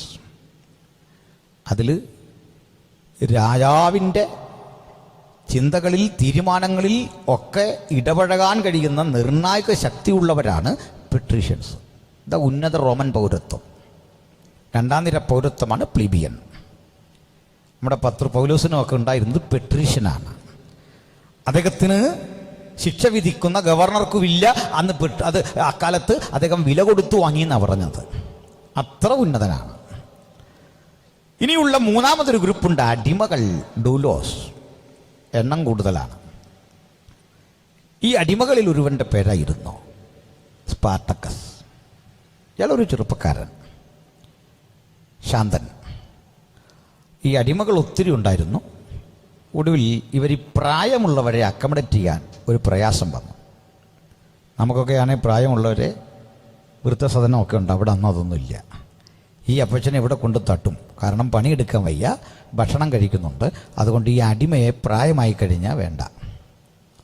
അപ്പോൾ എന്ത് ചെയ്യും? ഇവർക്ക് ചെയ്യാൻ കഴിയാത്തതിലധികം ജോലി തലയിൽ വെച്ച് കൊടുക്കും. ആ ജോലി ചെയ്ത് ചെയ്ത് ചെയ്ത് ചെയ്ത ആള് മടുത്ത് മരിച്ചു വീഴും. മരിച്ചു വീണാൽ ഈ ശവം എടുത്ത് അങ്ങോട്ട് തട്ടിയിട്ട് അടുത്ത ജോലിക്കാർ ജോലി തോണം, അല്ല അവിടെ നേരമൊന്നുമില്ല. ഈ ദുസ്ഥിതി കണ്ട സ്പാർട്ടക്കസ് എന്ന ചെറുപ്പക്കാരൻ ഒരു പണി ചെയ്തു. പ്രായമുള്ള ആളുകളെ, കഷ്ടപ്പെടുന്നവരെ, രോഗികളെയൊക്കെ കണ്ടിട്ട് അവരുടെ ജോലി കൂടി കയറി ചെയ്യാൻ തുടങ്ങി. അദ്ദേഹം പറഞ്ഞു, അങ്കിൾ ആ ജോലിയോട് ഇട്ടൊക്കെ ഞാൻ ചെയ്യാം. തനിക്കെടുക്കാൻ വയ്യാത്ത കനത്ത ചുമടെടുക്കുന്ന യുവാവിനെ കണ്ട് ആളുകൾ ഇദ്ദേഹത്തെ കരം കൂപ്പി വിളിക്കാൻ തുടങ്ങി. സാർ. അടിമയാ? ആദരോടെ വിളിക്കാൻ തുടങ്ങി. യജമാനനെ, യജമാനനെ. ഈ മനുഷ്യനെ സ്ത്രീകൾ ഏറെ സ്നേഹിച്ചു. കാരണം സുന്ദരൻ, സുമുഖൻ മാത്രമല്ല, സൽസ്വഭാവി. ജോലി ചെയ്യുന്നു, മറ്റുള്ളവരുടെ അഭിമാനമായി ബഹുമാനമായി അവൻ മാറുന്നു. ഇത് കണ്ട് ചെറുപ്പക്കാരിലല്ല ഒരു മാറ്റം ഇയാളെപ്പോലാകാൻ. അവരും ജോലി ചെയ്യാൻ തുടങ്ങി, അവരും ദുശീലങ്ങളോട് വിട പറയാൻ തുടങ്ങി, അവരും ഹുക്ക വലിക്കുന്ന, മറ്റ് പ്രാകൃത മദ്യം കുടിക്കുന്ന, മുളനാടികൾ നിറച്ചു വെച്ചിട്ടുള്ള പഴച്ചാറുകൾ വാറ്റിക്കുടിക്കുന്ന ആ രീതികളൊക്കെ മാറ്റി സ്പാർട്ടക്കസിനെ പോലാകാൻ തുടങ്ങി. ഇത് രാജ്യം ചക്രവർത്തിയും രാജാക്കന്മാരും അറിഞ്ഞു ഇത് ഗതികേടാകും. കാരണം മദ്യം കുടിക്കുന്ന, മറ്റ് മയക്കുമരുന്നുകൾ ഉപയോഗിക്കുന്ന, ഹുക്ക വലിക്കുന്ന ചെറുപ്പക്കാരുണ്ടെങ്കിലേ രാജ്യത്ത് അടിമപ്പണി നിലനിൽക്കൂ. വിദ്യാസംവൽക്കരിക്കപ്പെട്ട മയക്കുമരുന്നുകളും മദ്യത്തോടും ഒക്കെ വിട പറഞ്ഞ് ആളുകൾ ബോധവാന്മാരാകും. അവർ ബോധവാന്മാരായാൽ അന്തരീക്ഷമാകെ മാറും, സ്ഥിതിഗതികൾ മാറും, ഭരണം കൈവിട്ടു പോകും. ഇവർക്കൊരു നേതാവുണ്ടായിരിക്കുന്നു, സ്പാർട്ടക്കസ്. അതുകൊണ്ട് അവനെ കൊല്ലണം. പടയാളികളെ വിട്ടൊരു കുറ്റം ചുമത്തി പിടിക്കാൻ വിട്ടു. അടിമക്കുടിലുകളുടെ അരികിൽ തെരുവീതിയിൽ വന്നിട്ട് പറകൊട്ടി വിളംബരമൊതിക്കൊണ്ട് പടയാളികൾ ചോദിച്ചു, ആരാണ് ഈ സ്പാർട്ടക്കസ്? ഇറങ്ങി പുറത്തേക്ക് വരണം. തുടർന്ന് കിട്ടിയ പ്രതികരണം പടയാളികളെ അമ്പരപ്പിച്ചു. ഓരോ കുടിലിൽ നിന്നും യുവാക്കൾ തലനീട്ടി പുറത്തേക്കിട്ടിട്ട് പുറത്തിറങ്ങി വന്നിട്ട് പറഞ്ഞു, ഞാനാണ് സ്പാർട്ടക്കസ്. എന്തു വേണം? പടയാളികൾ അമ്പരന്നു. യുവാക്കളുടെ കരുത്തിനോട് നേരിടാൻ ശേഷിയില്ല. ഈ യുവാക്കളെ തകർക്കാൻ ആസൂത്രിതമായി ഒരു പദ്ധതി.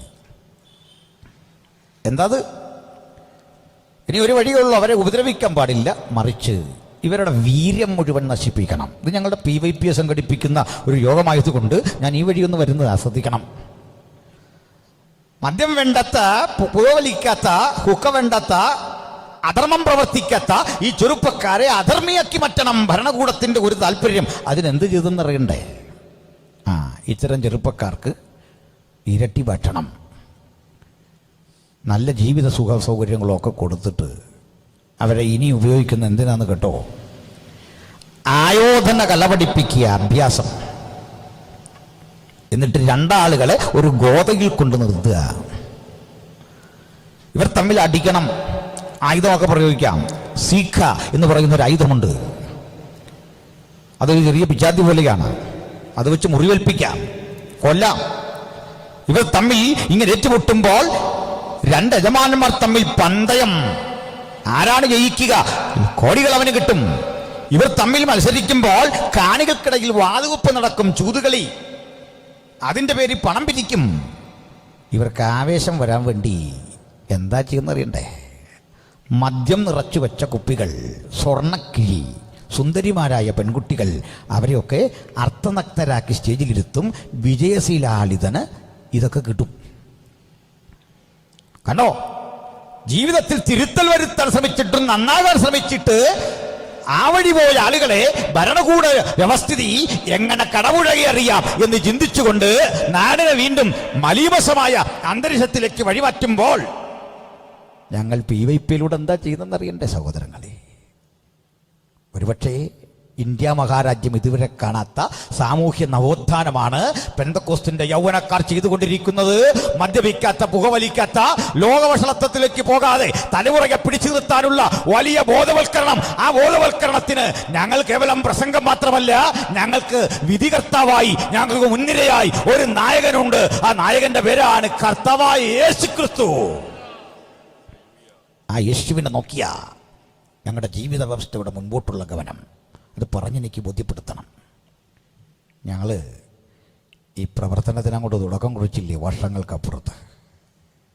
4000 മൈൽ നീളത്തിൽ 4000 മൈൽ വീതിയിൽ 5000 മൈൽ നീളത്തിൽ കിടന്ന റോമൻ സാമ്രാജ്യമില്ലേ? ആർട്ടിക് സമുദ്രം മുതൽ ആൽസ് പർവ്വതനിര വരെ നീണ്ടുകിടന്ന ഈ മഹാസാമ്രാജ്യത്തിൽ മുഴുവൻ ഞങ്ങൾ ഒരു വട്ടം പണമില്ലാതെ, സഞ്ചരിക്കാൻ കുതിരയോ കഴുതയോ സ്വന്തമില്ലാതെ, പായ്ക്കപ്പലിലും നടന്നും യാത്ര ചെയ്ത് ഒരു വട്ടം കറങ്ങിയപ്പോഴേക്കും റോമൻ സാമ്രാജ്യം മുഴുവൻ ഞങ്ങളുടെ കയ്യിലിരുന്ന് സുവിശേഷ പ്രഭാഷകരുടെ പ്രഭാഷണം കേട്ട് ജനകോടികൾ അന്നേ മാനസാന്തരപ്പെട്ട് സുവിശേഷത്തിന്റെ ദീപശിഖ ആളിക്കത്തി ഇരുളിലിരുന്ന ജനം വലിയ വെളിച്ചം കണ്ടു. അതാ സുവിശേഷം.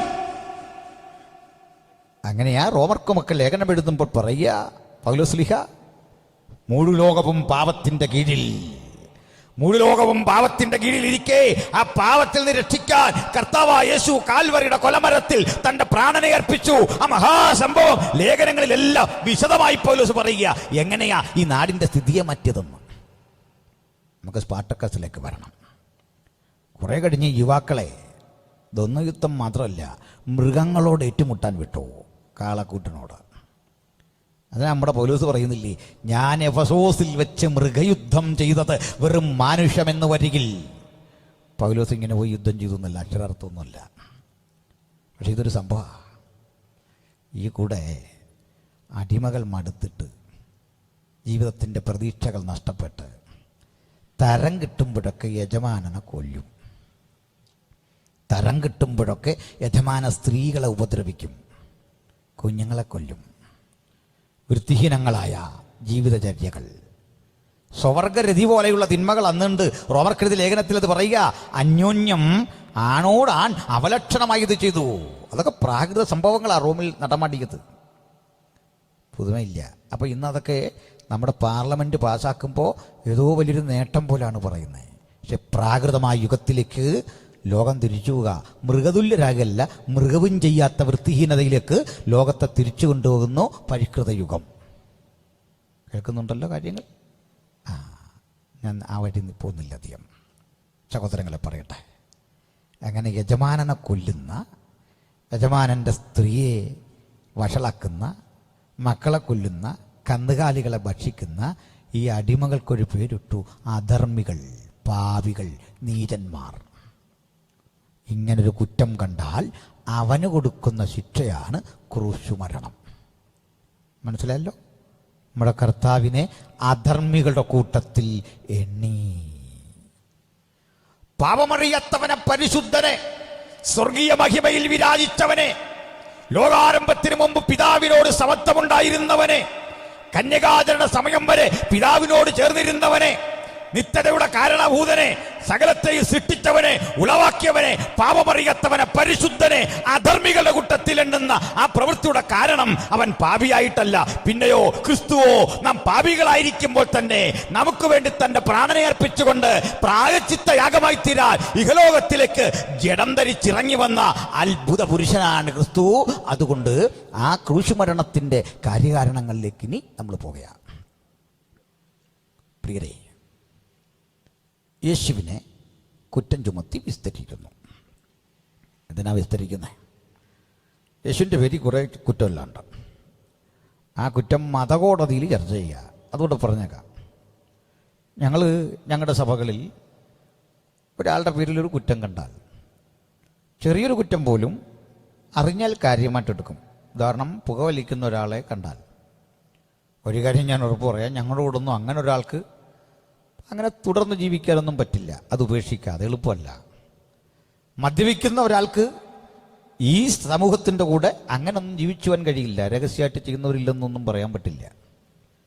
പക്ഷെ അത് പിടിക്കപ്പെട്ടാൽ സ്നേഹബുദ്ധിയാൽ ഞങ്ങൾക്ക് ദൈവം തന്ന അധികാരം ഉപയോഗിച്ച് സംസാരിക്കും, തർജനം ചെയ്യും, ശാസിക്കും.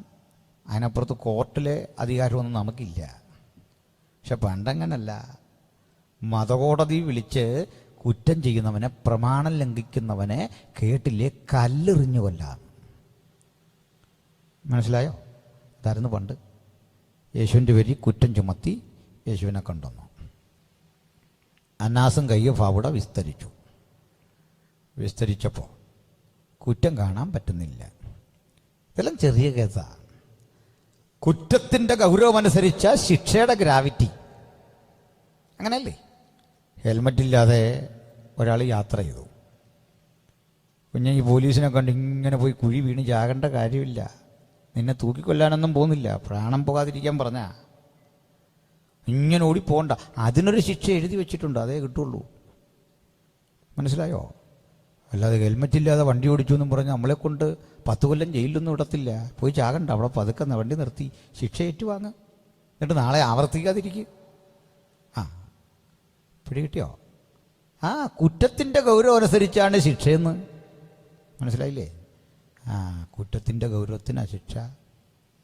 ഇപ്പം യേശുവിൻ്റെ കുറ്റം എന്താ? ചാർജ് ചെയ്തു. യേശു പറഞ്ഞു. ഇതിവിടെ കുറച്ചു നേരം ചർച്ച ചെയ്തിട്ട് ഇവർക്ക് മനസ്സിലായത് ഞങ്ങളുടെ കോടതിയിൽ ഈ കേസെടുത്താൽ ഈ ശിക്ഷ ഞങ്ങൾക്ക് കൊടുക്കാൻ പറ്റില്ല. കാരണം മാക്സിമം കൊടുക്കാൻ പറ്റിയ കല്ലെറിഞ്ഞു കൊല്ലാനാ, അതിന് വകുപ്പ് കിട്ടുന്നില്ല. വ്യഭിചാര കർമ്മം പോലെ ഉള്ള വലിയ തെറ്റുകൾക്ക് കൊടുക്കുന്ന ശിക്ഷയാണ് കല്ലെറിഞ്ഞുള്ള കൊല. മോഷണത്തിനും കൊടുത്തിട്ടുണ്ട്, ആഘാനമൊക്കെ കൊടുത്തിട്ടുണ്ട്, സാന്ദർഭികമാണ്. പക്ഷെ ഇതൊന്നും വിലപ്പോവില്ല. പിന്നെന്ത് ചെയ്യണം? നമുക്കിത് ഇവിടം വിട്ട്, ഈ സിവിൽ കോടതി വിട്ട് ഒരു ക്രിമിനൽ കോടതിയിലേക്ക് ചാർജ് ചെയ്യാം. റോമക്കാരൻ നടത്തുന്ന കോടതിയുണ്ട്. ഇന്ന് റോമൻ ആധിപത്യത്തിലാണ്, നമ്മൾ ബ്രിട്ടീഷ് ഇന്ത്യയെ കഴിഞ്ഞ പോലെ. രാജാവിന് തീരുമാനമെടുക്കാം, പക്ഷേ രാജ്ഞി പറയുന്ന പോലെ കാര്യം നടക്കുകയുള്ളെന്ന് ഈസ്റ്റ് ഇന്ത്യ കമ്പനി പറയുന്ന പോലൊക്കെ നമുക്ക് ഇവിടെ നടപ്പിലാക്കാൻ പറ്റുള്ളായിരുന്നു എന്ന് പറഞ്ഞതുപോലെ അന്നത്തെ റോമൻ ഭരണകൂടത്തിൽ ഈ മത സ്ഥാപനത്തിന് അധികാരമുണ്ടെങ്കിലും ഇത്തരം ക്രൂശ് ഭരണം വിധിക്കാൻ അധികാരമില്ല. അതുകൊണ്ട് ഇവർ തട്ടി റോമക്കാരനായ പീലാത്തോസിന്റെ കോടതിയിലിട്ടു. പീലാത്തോസിന്റെ കോടതിയിൽ യേശുവിനെ അവതരിക്കാൻ കൊണ്ടുവന്നു. പീലാത്തോസ് യേശുവിനോട് ഒരു ബഹുമാനവും സ്നേഹമൊക്കെ തോന്നി. യേശുവിനെ കുറിച്ച് കേട്ടിട്ടുണ്ട്. അതിൽ റോമക്കാരനാ, യഹൂദനുമല്ല.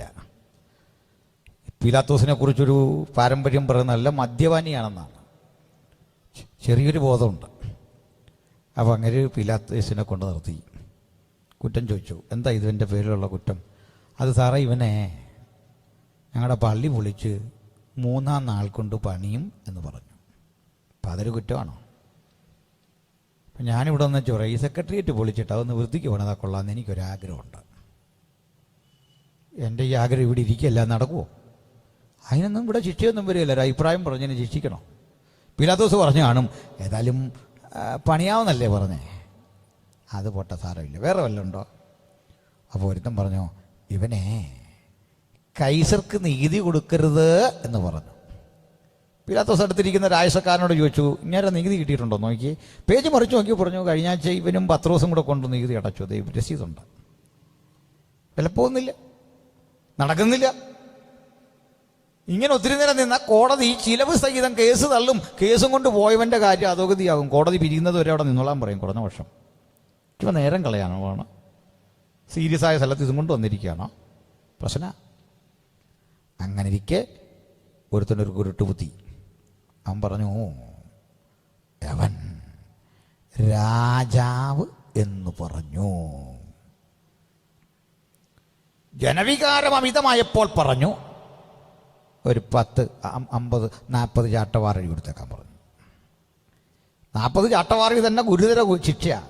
കാരണം നമ്മൾ ഉദ്ദേശിച്ചല്ല ഈ ചാട്ടവാറടി, ചുമ്മാ നിന്നങ്ങ് അടിക്കല്ല. കുറ്റവാളിയെ കൈകൾ പിന്നോട്ട് പിണച്ചൊരു പാറപ്പുറത്ത് കിടത്തുക. അതിനുവേണ്ടി കൊത്തിയുണ്ടാക്കിയ ചുണ്ണാമ്പ് പാറ, ഒരു കട്ടിൽ പോലെ. കാല് രണ്ടും നിലത്ത്, അതിങ്ങനെ വളച്ച് ഈ പാറയിൽ കിടക്കുമ്പോൾ കൈ രണ്ടും പിന്നോട്ട്. 10 അടി കൊടുക്കുന്നത് നെഞ്ചത്താണ്. എന്നിട്ട് ഈ അടിച്ചവൻ ക്ഷീണിച്ചു പോകും. 10 അടി അടിക്കുമ്പോൾ അവനങ്ങ് മാറും. എന്നിട്ട് ഒരു ചെറിയ ഇടവേള ഉണ്ട്. അത് കഴിഞ്ഞ ആളിനെ കമത്തി കിടത്തുകയാണ്. അടുത്ത ആളിൻ്റെ വീഴുക, അവൻ വന്ന് പുറത്തടിക്കും 10 അടി. ഒരു ചെറിയ ഇടവേള, അടുത്ത ആൾ വരും, വീണ്ടും മലർത്തി കിടത്തി. മുമ്പേ അടിച്ചത് ഇങ്ങനെ നിന്നാണെങ്കിൽ ഇനി ഒരാൾ തിരിച്ച് അപ്പുറത്ത് നിന്ന് അടിക്കും. അങ്ങനെ എണ്ണി എണ്ണി യഹൂദനാണ് അടിക്കുന്നതെങ്കിൽ 39 നിർത്തും. എന്താ കാരണം? എണ്ണമെടുത്ത വഴിക്കൊന്ന് തെറ്റിപ്പോയാൽ അത് ന്യായപ്രമാണ ലംഘനമാകും. അതുകൊണ്ട് 39 നിർത്തും. റോമക്കാരനൊന്നുമില്ല, അവൻ തീർത്തടിക്കും 40. അതിനാ പറയുന്നത് ഒന്നുകൂറയെ 40 അടി. 40 അടിയും അടിക്കാൻ മണിക്കൂറുകൾ വേണം. 40 അടിയും കൊടുത്തിട്ട് ആ തലയിൽ മുൾക്കിരീടം വച്ചു. തൻ്റെ കൈകളിലേക്കൊരു വടി പിടിപ്പിച്ചു, ചെങ്കോൽ. അവൻ്റെ പുറം ഉഴവുചാൽ പോലെ കീറി എന്ന് പ്രവാചകൻ പറയുന്നു. ഒരങ്കി അവനെ പുതപ്പിച്ചു, പരിഹസിച്ചു. അനം കൊണ്ട് വീണ്ടും വന്നു. പീലാത്തോസ് പറഞ്ഞു, നിങ്ങൾ ശാന്തമായല്ലോ, അവന് ശിക്ഷ കൊടുത്തല്ലോ, ഇനി നീ ഇങ്ങനൊന്നും പ്രസംഗിക്കല്ലേ, പൊക്കോ. ഇത് പറയാൻ തുടങ്ങുക. ഞാൻ പറഞ്ഞു, പറ്റില്ല, പറ്റില്ല, പറ്റില്ല, നടക്കില്ല, അവനെ ക്രൂശിക്കുക. പീലാത്തോസ് അടുത്ത ഓപ്ഷൻ എടുത്തു. അധികാരി എന്ന നിലയിൽ പെസഹാ ദിവസം ഞാനൊരു കുറ്റവാളിയെ പുറത്തു വിടുന്ന പതിവുണ്ട്. എന്നിൽ നിഷിദ്ധമായ അധികാരം ഉപയോഗിച്ചുകൊണ്ട് ഞാൻ ഇവനെ വെറുതെ വിടുന്നു. ജനം പറഞ്ഞു, പാടില്ല. ആ നിയമം അനുസരിച്ച് ബറബ്ബാസിനെ പുറത്തു വിടണം. നീചന കുലപാതകനെ, തീവ്രവാദിയായ ബറബ്ബാസിനെ പുറത്തു വിടണം. നിഷ്കളങ്കനായ യേശുവിനെ ക്രൂശിക്കണം. ബഹളം വച്ചു. നമ്മൾ ജീവിതത്തിൽ ആദ്യം കാണുക, സമ്മർദ്ദങ്ങൾക്ക് വിധേയമായി വിധി പറയുന്നൊരു കോടതി. പ്രിയരെ, പത്രം വായിച്ചല്ല കോടതി വിധി പറയുന്നത്. ജനത്തിന്റെ ആവേശം കണ്ടല്ല കോടതി വിധി പറയേണ്ടതും പറയുന്നതും. കോടതിക്കും നിയമവ്യവഹാര മേഖലയ്ക്ക് ഒരു നിയമമുണ്ട്, ഒരു ധാരണയുണ്ട്. ആകാശം ഇടിഞ്ഞു വീണാലും നിയമം നടപ്പിലാക്കണം. അത് അവരുടെ ആദ്യത്തെ കർത്തവ്യം. അങ്ങനെയാ കോടതി. ആകാശമിടിഞ്ഞു വീഴട്ടെ, ഒരു വിധി നടപ്പിലാക്കുക. ഇതാണ് ഈ കോടതിയൊക്കെ നിലനിൽക്കുന്ന പ്രിൻസിപ്പിൾ. പക്ഷേ അന്ന് ആദ്യമായി കോടതി ജനാധിപത്യത്തിന് വഴിമാറി. കോടതി നിയമങ്ങളെ വിട്ട് ജനാധിപത്യത്തിന് വഴിമാറി. അതിനു മുമ്പ് ഒരു രക്ഷപ്പെടുത്താൻ പീലാത്തോസ് അവസാന ശ്രമം. അടിയറ്റ് തിമിർത്ത പാടുകളോടെ, കയ്യിൽ ചെങ്കോലും പിടിച്ച്, തലയിൽ മുൾക്കിരീടവും ധരിച്ച്, രക്തം ഇങ്ങനെ ധാരധാരയായി ഒഴുകുന്ന വികൃതമായൊരു മുഖത്തോടുകൂടി ഇതാ യേശു നിൽക്കുന്നു. ആ യേശുവിനെ നേരിട്ട് വിസ്തരിക്കാൻ അങ്ങോട്ട് പ്രതിക്കുട്ടിൽ കയറ്റി നിർത്തി. പീലാത്തോസ് ഒരു ചോദ്യം ചോദിച്ചു. എല്ലാവരും കേൾക്കെ ഉത്തരം പറയണം. ഈ രാജാവാണോ എന്നറിയണം. ഇതെന്തിനാ? യേശുവിനെ രക്ഷിക്കാനാ. ഇവിടെ വെച്ച് രാജാവല്ലെന്ന് പറഞ്ഞാൽ രക്ഷ ഉറപ്പാ. ഫ്രീ ആയിട്ട് രക്ഷപ്പെടുത്താം. കുറ്റം നിരസിച്ചല്ലോ. ഞാനങ്ങനെ പറഞ്ഞിട്ടൊന്നുമില്ല. യേശുവിൻ്റെ മുഖത്തേക്ക് പീലാത്തോസ് നോക്കി. ആ ശാന്തസുന്ദരമായ മുഖം കണ്ടു.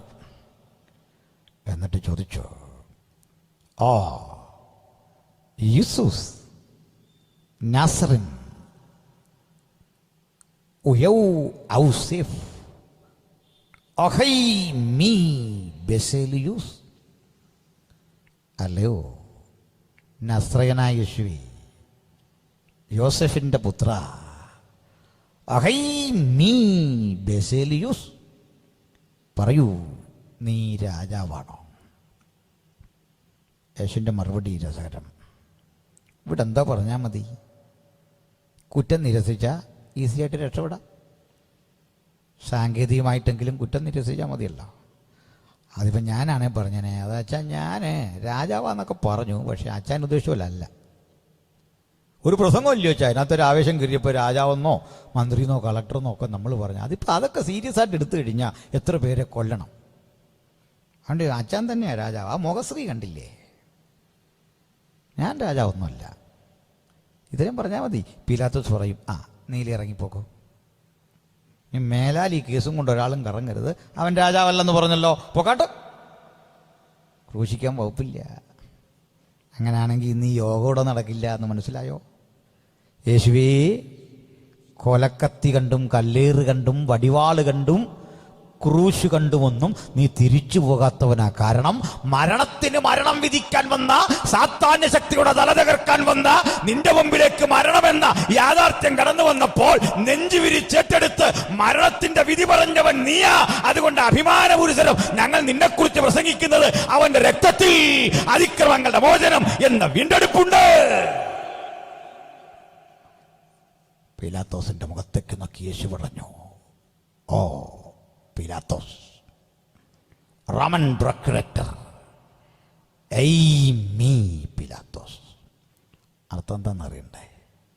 ഞാനാകുന്നു പീലാത്തോസേ, ഞാൻ രാജാവ് തന്നെ. ഹല്ലേലൂയ, ഞാൻ രാജാവ് തന്നെ. ഇവിടെ ഒരു കാര്യം കാണണേ. സാധാരണഗതിയിൽ ഈ വില്ലന്മാരെല്ലാം കോടതി കയറുമ്പോഴേക്കും മുട്ടിടിക്കും. പണ്ടോ പുരട്ചി തലവിയൊക്കെ തല ഇറങ്ങി വീണ കണ്ടോ? അങ്ങനെ പലരും വീണിട്ടുണ്ട്. കൊട്ടാരക്കരക്കാരൊക്കെ നിങ്ങൾക്കറിയാമല്ലോ. കോടതി കയറുമ്പോൾ തല ഇറങ്ങി വീണ എത്ര പേര്. ഞാനെന്തിനാ ഒത്തിരി വിശദീകരിക്കുന്നത്? കാരണം അത് കേൾക്കുന്ന പോലല്ല, അവിടെ ചെന്ന് നിൽക്കണം. ഞങ്ങളൊക്കെ ഈ സോഷ്യൽ മീഡിയ എഴുത്തുകാരും ഒക്കെ ആയതുകൊണ്ട് ഞങ്ങൾക്ക് ഈ കോടതിയൊക്കെ വീട് പോലാ. സ്ഥിരം അവിടെ കയറുക, വരിക, പോവുക, ഇങ്ങനെയൊക്കെയുള്ള ഏർപ്പാടുള്ളവരാണ്. കാരണം ആരെയും കൊന്നിട്ടൊന്നുമല്ല. അഭിപ്രായ വ്യത്യാസങ്ങളുടെ പേരിലൊക്കെ സിവിൽ കേസുകളൊക്കെ ഉണ്ട്. അപ്പോൾ അവിടെ ചെന്ന് നിൽക്കണം. നമ്മുടെ സമയം പോയി, സാഹചര്യം എല്ലാം പോയി. അങ്ങോട്ട് പിടിച്ച് കെട്ടി നിർത്തും. കൈയും കെട്ടി അവിടെ നിൽക്കണം. ചോദിക്കുന്നതിനൊക്കെ മറുപടി പറയണം. എന്നരേ നമ്മളവിടെ ഒന്നും ആവശ്യമില്ലാത്ത പറയാൻ പറ്റില്ല. അത് സാറേ ഞാൻ കൊട്ടാരക്കര ഇങ്ങോട്ട് വരികയായിരുന്നേ, ഇങ്ങനെ കൈയെടുത്താലേ കളി മാറും. കോട്ടലക്ഷ്യം ഇങ്ങനെ ഞാൻ അവിടുന്ന് ഇങ്ങോട്ട് വേണ്ട ആക്ഷനൊന്നും വേണ്ട, കൈയെട്ടി അവിടെ നിൽക്കുക. ഇതാ സ്ഥലം, പഞ്ചപുച്ച ഉടക്കി അവിടെ നിൽക്കണം, ഇതാ സ്ഥലം. അവിടെ യേശു നിന്നിട്ട് അഭിമാനപുരസരം പറയുക, ഞാൻ രാജാവാന്ന്. പീലാത്തോസ് അത്ഭുതപ്പെട്ടിട്ടൊന്നോട്ടെ, നിന്നെ വെറുതെ വിടാനും നിന്നെ ശിക്ഷിക്കാനും എനിക്ക് അധികാരമുണ്ടെന്ന് നിനക്ക് അറിഞ്ഞുകൂടെ? യേശുവിൻ്റെ മറുപടി അതിലിൻ്റെ സ്വരം, ഇല്ലടാ വച്ചേ, നിനക്ക് അധികാരമൊന്നുമില്ല. മുകളിൽ നിന്ന് കിട്ടിയില്ലെങ്കിൽ നിനക്കെന്തോ അധികാരം? മനസ്സിലായോ? ഇത്ര സമചിത്തതയോടെ കോടതിയെ നേരിട്ട ഒരു നേതാവേ ഉള്ളൂ, അവൻ്റെ പേര് യേശു എന്നാ. അതുകൊണ്ടാണ് ഞങ്ങൾ അവനെ ഉച്ചത്തിൽ ഉച്ചൈസ്തരം ഘോഷിച്ചുകൊണ്ടിരിക്കുന്നത്. ഈ യുഗപുരുഷനെ ഇന്ന് രാത്രിയും ഉയർത്തിക്കാട്ടിക്കൊണ്ട് പറയുക, അവൻ ആരാധനയ്ക്ക് യോഗ്യൻ, അവൻ അനുഗമിക്കാൻ യോഗ്യൻ, അവൻ വിശ്വസിക്കാൻ യോഗ്യൻ. അതുകൊണ്ടാണ് നമ്മൾ അവനെ വിളിക്കുന്നത് വാഗ്ദത്തങ്ങളിൽ വിശ്വസ്തൻ. ഹല്ലേലൂയ. അപ്പോ ഇനി രക്ഷയില്ല. പീലാത്തോസ് പറഞ്ഞു, ക്രൂശെടുത്തോ. സത്യത്തിൽ നമ്മൾ ഈ കാണുന്ന പോലൊന്നും യേശു പേടിച്ചു പോയൊന്നും ക്രൂശെടുക്കുകയല്ല. ഈ അച്ഛന്മാരും പാസ്റ്റർമാരും എല്ലാം ഈ ക്രൂശീകരണം പറഞ്ഞ് വല്ലാത്ത സഹതാപമാക്കി കളഞ്ഞു. ക്ഷമിക്കണം ദേവാസന്മാരെ, എനിക്കറിയില്ല, മിക്കവരും ഈ കർത്തൃമേശ കിടത്തുമ്പോൾ ക്രൂശീകരണം പറഞ്ഞിട്ട് കരയുന്ന പോലൊരു ടോൺ ഉണ്ടാക്കുക. നമ്മുടെ കർത്താവിനെ അടിച്ചു, അങ്ങ് പാടുകൾ സഹിച്ചു, ഒരു വൈബ്രേഷനിൽ ഉണ്ടാക്കുന്ന ഒരു പരിപാടിയാണ്. അതിൻ്റെ ഒരു ആവശ്യം ഉണ്ടോ എന്ന് ചിന്തിക്കണം. കാരണം കരയാണെങ്കിൽ ഒറിജിനൽ കരഞ്ഞു, അതിനുവരെ ഈ ടോൺ ഇങ്ങനെ ഉണ്ടാക്കണോ? ഉഴവിയാലോല കീറി. അങ്ങനെ അത്രയും നമ്മൾ മിമിക്രി കാണിക്കേണ്ട കാര്യമുണ്ടോ? നേരിട്ട് കാര്യം പറഞ്ഞ പോരെ? അതല്ലേ എൻ്റെ ശരി. ശ്രദ്ധിച്ച്. അപ്പോൾ നമ്മൾ ഈ കാണുന്നതിനപ്പുറത്തൊരു കാര്യമുണ്ടേ, അത് ഉപദേശിച്ച് പറയാൻ പോവാ. കേൾക്ക്. നമ്മൾ ഈ കലണ്ടറിൽ കാണുന്നതിലൊന്നും യേശു ഒടങ്ങും ടെൻഷൻ അടിച്ച് കിടക്കുകയല്ല. അതാദ്യം പഠിക്കുക. ഈ വരയല്ല യേശുവിൻ്റെ ഒറിജിനൽ ഭാവത്തെ നശിപ്പിച്ചിട്ടാണ് വരയ്ക്കുന്നത്. കാരണം അവൻ ക്രൂശിൽ മരണം ആസ്വദിച്ചു എന്നാണ്. മരണം ആസ്വദിക്കുന്നത് എങ്ങനെയാ? പറയാം. നമ്മൾ ഈ ഹൈ റേഞ്ചുകാരനാണ്, അതുകൊണ്ട് ഞങ്ങൾക്ക് നല്ല ചായ കിട്ടും അവിടെ. എൻ്റെ യോഗത്തിനൊക്കെ ചെന്നാൽ ചിലർ ചായ വേണമെന്ന് ചോദിച്ചാൽ ഞാൻ വേണ്ടെന്ന് പറയും. എനിക്ക് വേണ്ട ചായ തരാൻ നിങ്ങൾക്ക് കപ്പാസിറ്റി ഇല്ല. കാരണം നിങ്ങളുടെ ഒരു 3 ചായ സമം എൻ്റെ ഒരു ചായ. ഒറിജിനൽ സാധനം കുടിക്കുക ഞങ്ങൾ. അതുകൊണ്ട് പാമ്പ് കൊത്തിയാൽ പോലും നമ്മളെ ഏൽക്കില്ല. പാമ്പ് വന്ന് കൊത്തിയിട്ട് കഷ്ടം, മോശമായി പോയില്ലോ എന്ന് തിരിച്ചു പോകും. അത്ര സാധനമാണ് ചായ. അപ്പോൾ ഈ ചായ ആസ്വദിച്ച് കുടിക്കുന്നവൻ്റെ മുഖം കണ്ടാൽ അറിയാം ചായ കൊള്ളാമെന്ന്. ട്രെയിൻ ചായ കുടിക്കുന്നവനെ കണ്ടോ, എങ്ങനെയും ഒന്ന് കുടിച്ചിട്ട് ഇതങ്ങ് കളയും. ഒരസ്വസ്ഥത. കാരണം പ്രാണം നിലനിൽക്കണമല്ലോ എന്നോർത്ത് ഇതിങ്ങനെ കുടിക്കുക. ഓരോരോ ഇറിറ്റേഷൻ. കൊണ്ടൊന്നല്ലേ, അങ്ങോട്ട് കളഞ്ഞേക്കുക. ചായ ആസ്വദിച്ച് കുടിക്കുന്നവനെ കണ്ടിട്ടുണ്ടോ? ചായ ഇങ്ങോട്ട് മേടിച്ച് എൻ്റെ ക്വാളിറ്റിയൊക്കെ ഒന്ന് നോക്കി ഒരു പിടി ആസ്വദിച്ചിട്ടില്ല. എന്താ കാര്യം? പറയാം. എന്നോടൊരിക്കലും ഒരു അമ്മച്ചി പറഞ്ഞു, ദിയാസൻ ഇനി വിടുതലിന് വേണ്ടിയൊന്നും പ്രാർത്ഥിക്കണ്ട, മരിക്കാനങ്ങ് പ്രാർത്ഥിക്കാൻ പറഞ്ഞു. എനിക്ക് എത്രയും പെട്ടെന്ന് മരിക്കണം. ഞാൻ പറഞ്ഞു പ്രാർത്ഥിക്കാൻ പോവാ. അമ്മച്ചി ഇത്രയും പറഞ്ഞല്ലേ, എങ്ങനെ മരിക്കാൻ ആഗ്രഹം പറ? ടിപ്പറടിച്ചാണോ, സയനൈഡ് കുത്തിവെച്ചോ, അല്ലെങ്കിൽ ക്യാൻസർ വന്നോ? അത് പെട്ടെന്ന് പറയാൻ പറഞ്ഞു. ഓരോന്ന് കേട്ട് കഴിഞ്ഞാൽ പറയുക, അയ്യോ വേണ്ടെന്ന്. മനസ്സിലായോ? ഏത് രൂപത്തിൽ അമ്മച്ചിക്ക് മരിക്കണം, ഞാൻ പ്രാർത്ഥിക്കാൻ പോകാമെന്ന് പറഞ്ഞു. ടിപ്പറടിച്ചാണോ? ഞാൻ ഈ ടിപ്പറടിച്ചാണോ എന്ന് പറഞ്ഞപ്പോൾ സത്യത്തിൽ ഈ ഐസിസ് കൊന്നതിലും അധികം ആളുകളെ ടിപ്പറുകാർ വന്നിട്ടുണ്ട്. മനസ്സിലായോ? അൽഖ്വായിദ കൊന്നതിലും അധികം ആളുകളെ കേരളത്തിൽ ഈ ടിപ്പറുകാർ കൊന്നിട്ടുണ്ട്. അതുകൊണ്ട് പറഞ്ഞാൽ ഇതിൽ ഏത് രൂപത്തിൽ മരിക്കണം പറയൂ. അയ്യോ വേണ്ടെന്ന്. അപ്പോഴാണ് മനസ്സിലായത് മരണം ഭീകരാണേ. ആരും ആസ്വദിച്ചല്ല മരിക്കുന്നത്. പക്ഷേ യേശു കർത്താവ് മരണം ആസ്വദിച്ചെന്ന്. മരണത്തിൻ്റെ കിരാത നൃത്തം, മരണത്തിൻ്റെ ഭീകര നൃത്തം അത് ഏറ്റുവാങ്ങാൻ ഈ ശരീരം മുഴുവൻ അങ്ങ് ഏൽപ്പിച്ചു കൊടുത്തു. മരണം അതിൻ്റെ കരുത്തോടെ അവൻ്റെ ശരീരത്തിൽ അങ്ങോട്ട് വാഴുമ്പോൾ ആ മുഖത്തെ നിശ്ചയദാർഢ്യം കണ്ടിട്ട് മരണമൊന്ന് പതറി. കാരണം എല്ലാവരെയും എടുത്ത് ജയിക്കുന്ന മരണം ജീവിതത്തിൽ ആദ്യമായി അമ്പരന്നു. ഇവനെ നേരിടാൻ പ്രയാസം, ഇവനെ അഭിമുഖീകരിക്കാൻ പ്രയാസം. ഒരു പ്രശ്നം, എല്ലാ പീഡയും അവന് കൊടുത്തു. ഒടുക്കം മനുഷ്യൻ്റെ ദൗത്യം എല്ലാം തീർന്നു. പിതാവ് യേശുവിൻ്റെ ഒരു സ്ഥിതിവിശേഷം വച്ചിരുന്ന പൂർവിക പദ്ധതിയിൽ സകലതും നിഷ്പ്രഭമാക്കിയിട്ട് തൻ്റെ ന്യായവിധി പുത്രന്റെ മീതെ നടത്താൻ പോകുക, പരിഹാര ബലിയാക്കാൻ പോകുക. അതുകൊണ്ട് താൻ ചെയ്യാൻ പോകുന്ന ആ ന്യായവിധിയുടെ ഭാഗമായുള്ള ശിക്ഷ അവന്റെ മേലായി. അവൻ പ്രാണനെ പിതാവിനേൽപ്പിച്ചു. അലറിക്കരഞ്ഞ് പ്രാണനെ വിട്ടു. ഒടുക്കം ആ ശരീരം ക്രൂശിൽ കിടക്കുക. ക്രൂശിൽ കിടക്കുമ്പോൾ അടുത്ത ഘട്ടം എന്താണെന്നറിയണ്ടേ? ഇയാൾ മരിച്ചോ എന്നറിയാൻ ഒരു ഗദാദണ്ഡ് കൊണ്ടോ തടിക്കട്ട കൊണ്ടോ കാലൊടിക്കണം. പക്ഷേ യേശുവിൻ്റെ അതിലേക്ക് വന്ന് മരിച്ചോ എന്നറിയാൻ ഒരു പടയാളി കുന്തം കൊണ്ടൊന്ന് കുത്തി. രക്തവും വെള്ളവും പുറത്തു ചാടി. അവർ മരണം സ്ഥിരീകരിച്ചു. കാല് തല്ലിയൊടിച്ചില്ല. കാരണം ഊനമില്ലാത്ത കുഞ്ഞാട് യാഗമായി തീരണം. ഒരു കുറവുമില്ലാത്തത് യാഗമായി തീർന്നു. യാഗമായി തീരുമ്പോൾ ആ തിരുശരീരം അവിടെ കിടക്കുക. അനി കാക്കയ്ക്കുള്ള, ഇനി കഴുകനുള്ളതാ. പക്ഷികൾ കൊത്താൻ വരും, സ്വാഭാവിക. പക്ഷേ ഈ ക്രൂശിലൊരു ബോർഡുണ്ടായിരുന്നു. എന്താ ബോർഡെന്നറിയണ്ടേ? നസ്രയനായ യേശു യഹൂദന്മാരുടെ രാജാവ്. നിങ്ങൾ INRI എന്ന് മാത്രം കണ്ടിട്ടുണ്ടല്ലേ? ആ പൂർണ്ണരൂപം കേട്ടോളൂ. യേസൂസ് നാസറിൻ റെക്സ് യൂഡായിയോറം, ലാറ്റിൻ വേർഡാണ്. യേസൂസ് നാസറിൻ റെക്സ് യൂഡായിയോറം, നസ്രയനായ യേശു യഹൂദന്മാരുടെ രാജാവ്. 3 ഭാഷയിലുണ്ട്. ഇങ്ങനെ 3 ഭാഷ. ഒന്ന് ലോക ഭാഷ, ഒന്ന് ഔദ്യോഗിക ഭാഷ, ഒന്ന് ലോക്കൽ ഭാഷ. ഇത് 3ഉം കാണാൻ നിങ്ങൾ തൊട്ടടുത്ത കൊട്ടാരക്കര റെയിൽവേ സ്റ്റേഷനിൽ ചെന്നാൽ മതി. കൊട്ടാരക്കരയിൽ നിന്ന് 3 ഭാഷയിൽ ഇംഗ്ലീഷുണ്ട്, ഹിന്ദിയുണ്ട്, മലയാളമുണ്ട്. എന്തിനാണെന്നറിയണ്ടേ 3 ഭാഷ? നിങ്ങൾ തെറ്റിദ്ധരിക്കേണ്ട. മലയാളി ഇതാ കൊട്ടാരക്കര. ഭായിമാരെ തെറ്റിദ്ധരിക്കണ്ട, ഇതാ കൊട്ടാരക്കര. അതിനാ ഹിന്ദി. സായിപ്പേ ഏതെങ്കിലും വിധത്തിൽ ഇവിടെ കറങ്ങി വന്നാൽ മനസ്സിലാക്കിക്കൊള്ളണം, ഇതാ കൊട്ടാരക്കര. 3 ഭാഷ എന്തിനാണെന്നറിയണ്ടേ? അല്ലയോ ജൂതന്മാരെ, ഇവനാ രാജാവ്. അല്ലയോ റോമക്കാരെ, ഇവനാ രാജാവ്. അല്ലയോ മുള്ളോളവേ, ഇവനാ രാജാവ്. പ്രപഞ്ചത്തിന്റെ മുഴുവൻ രാജാവി രാജാവ്, കർത്താവി കർത്താവ് അവനാണ്. ഈ ബോർഡ് തിരുത്താൻ അവർ പീലാത്തോസിൻ്റെ അടുത്തേക്ക് വന്നു. അപ്പോൾ ഈ പീലാത്തോസ് സമനില തെറ്റിപ്പോയി, ചെയ്ത കുറ്റോർത്ത്. അയാളിങ്ങനെ കൈ കഴുകി, കൈ സാർ ഇവിടെ നിന്നാണല്ലോ എഴുതിയത്, ഞാൻ കണ്ടല്ലോ, എന്താ പ്രശ്നം?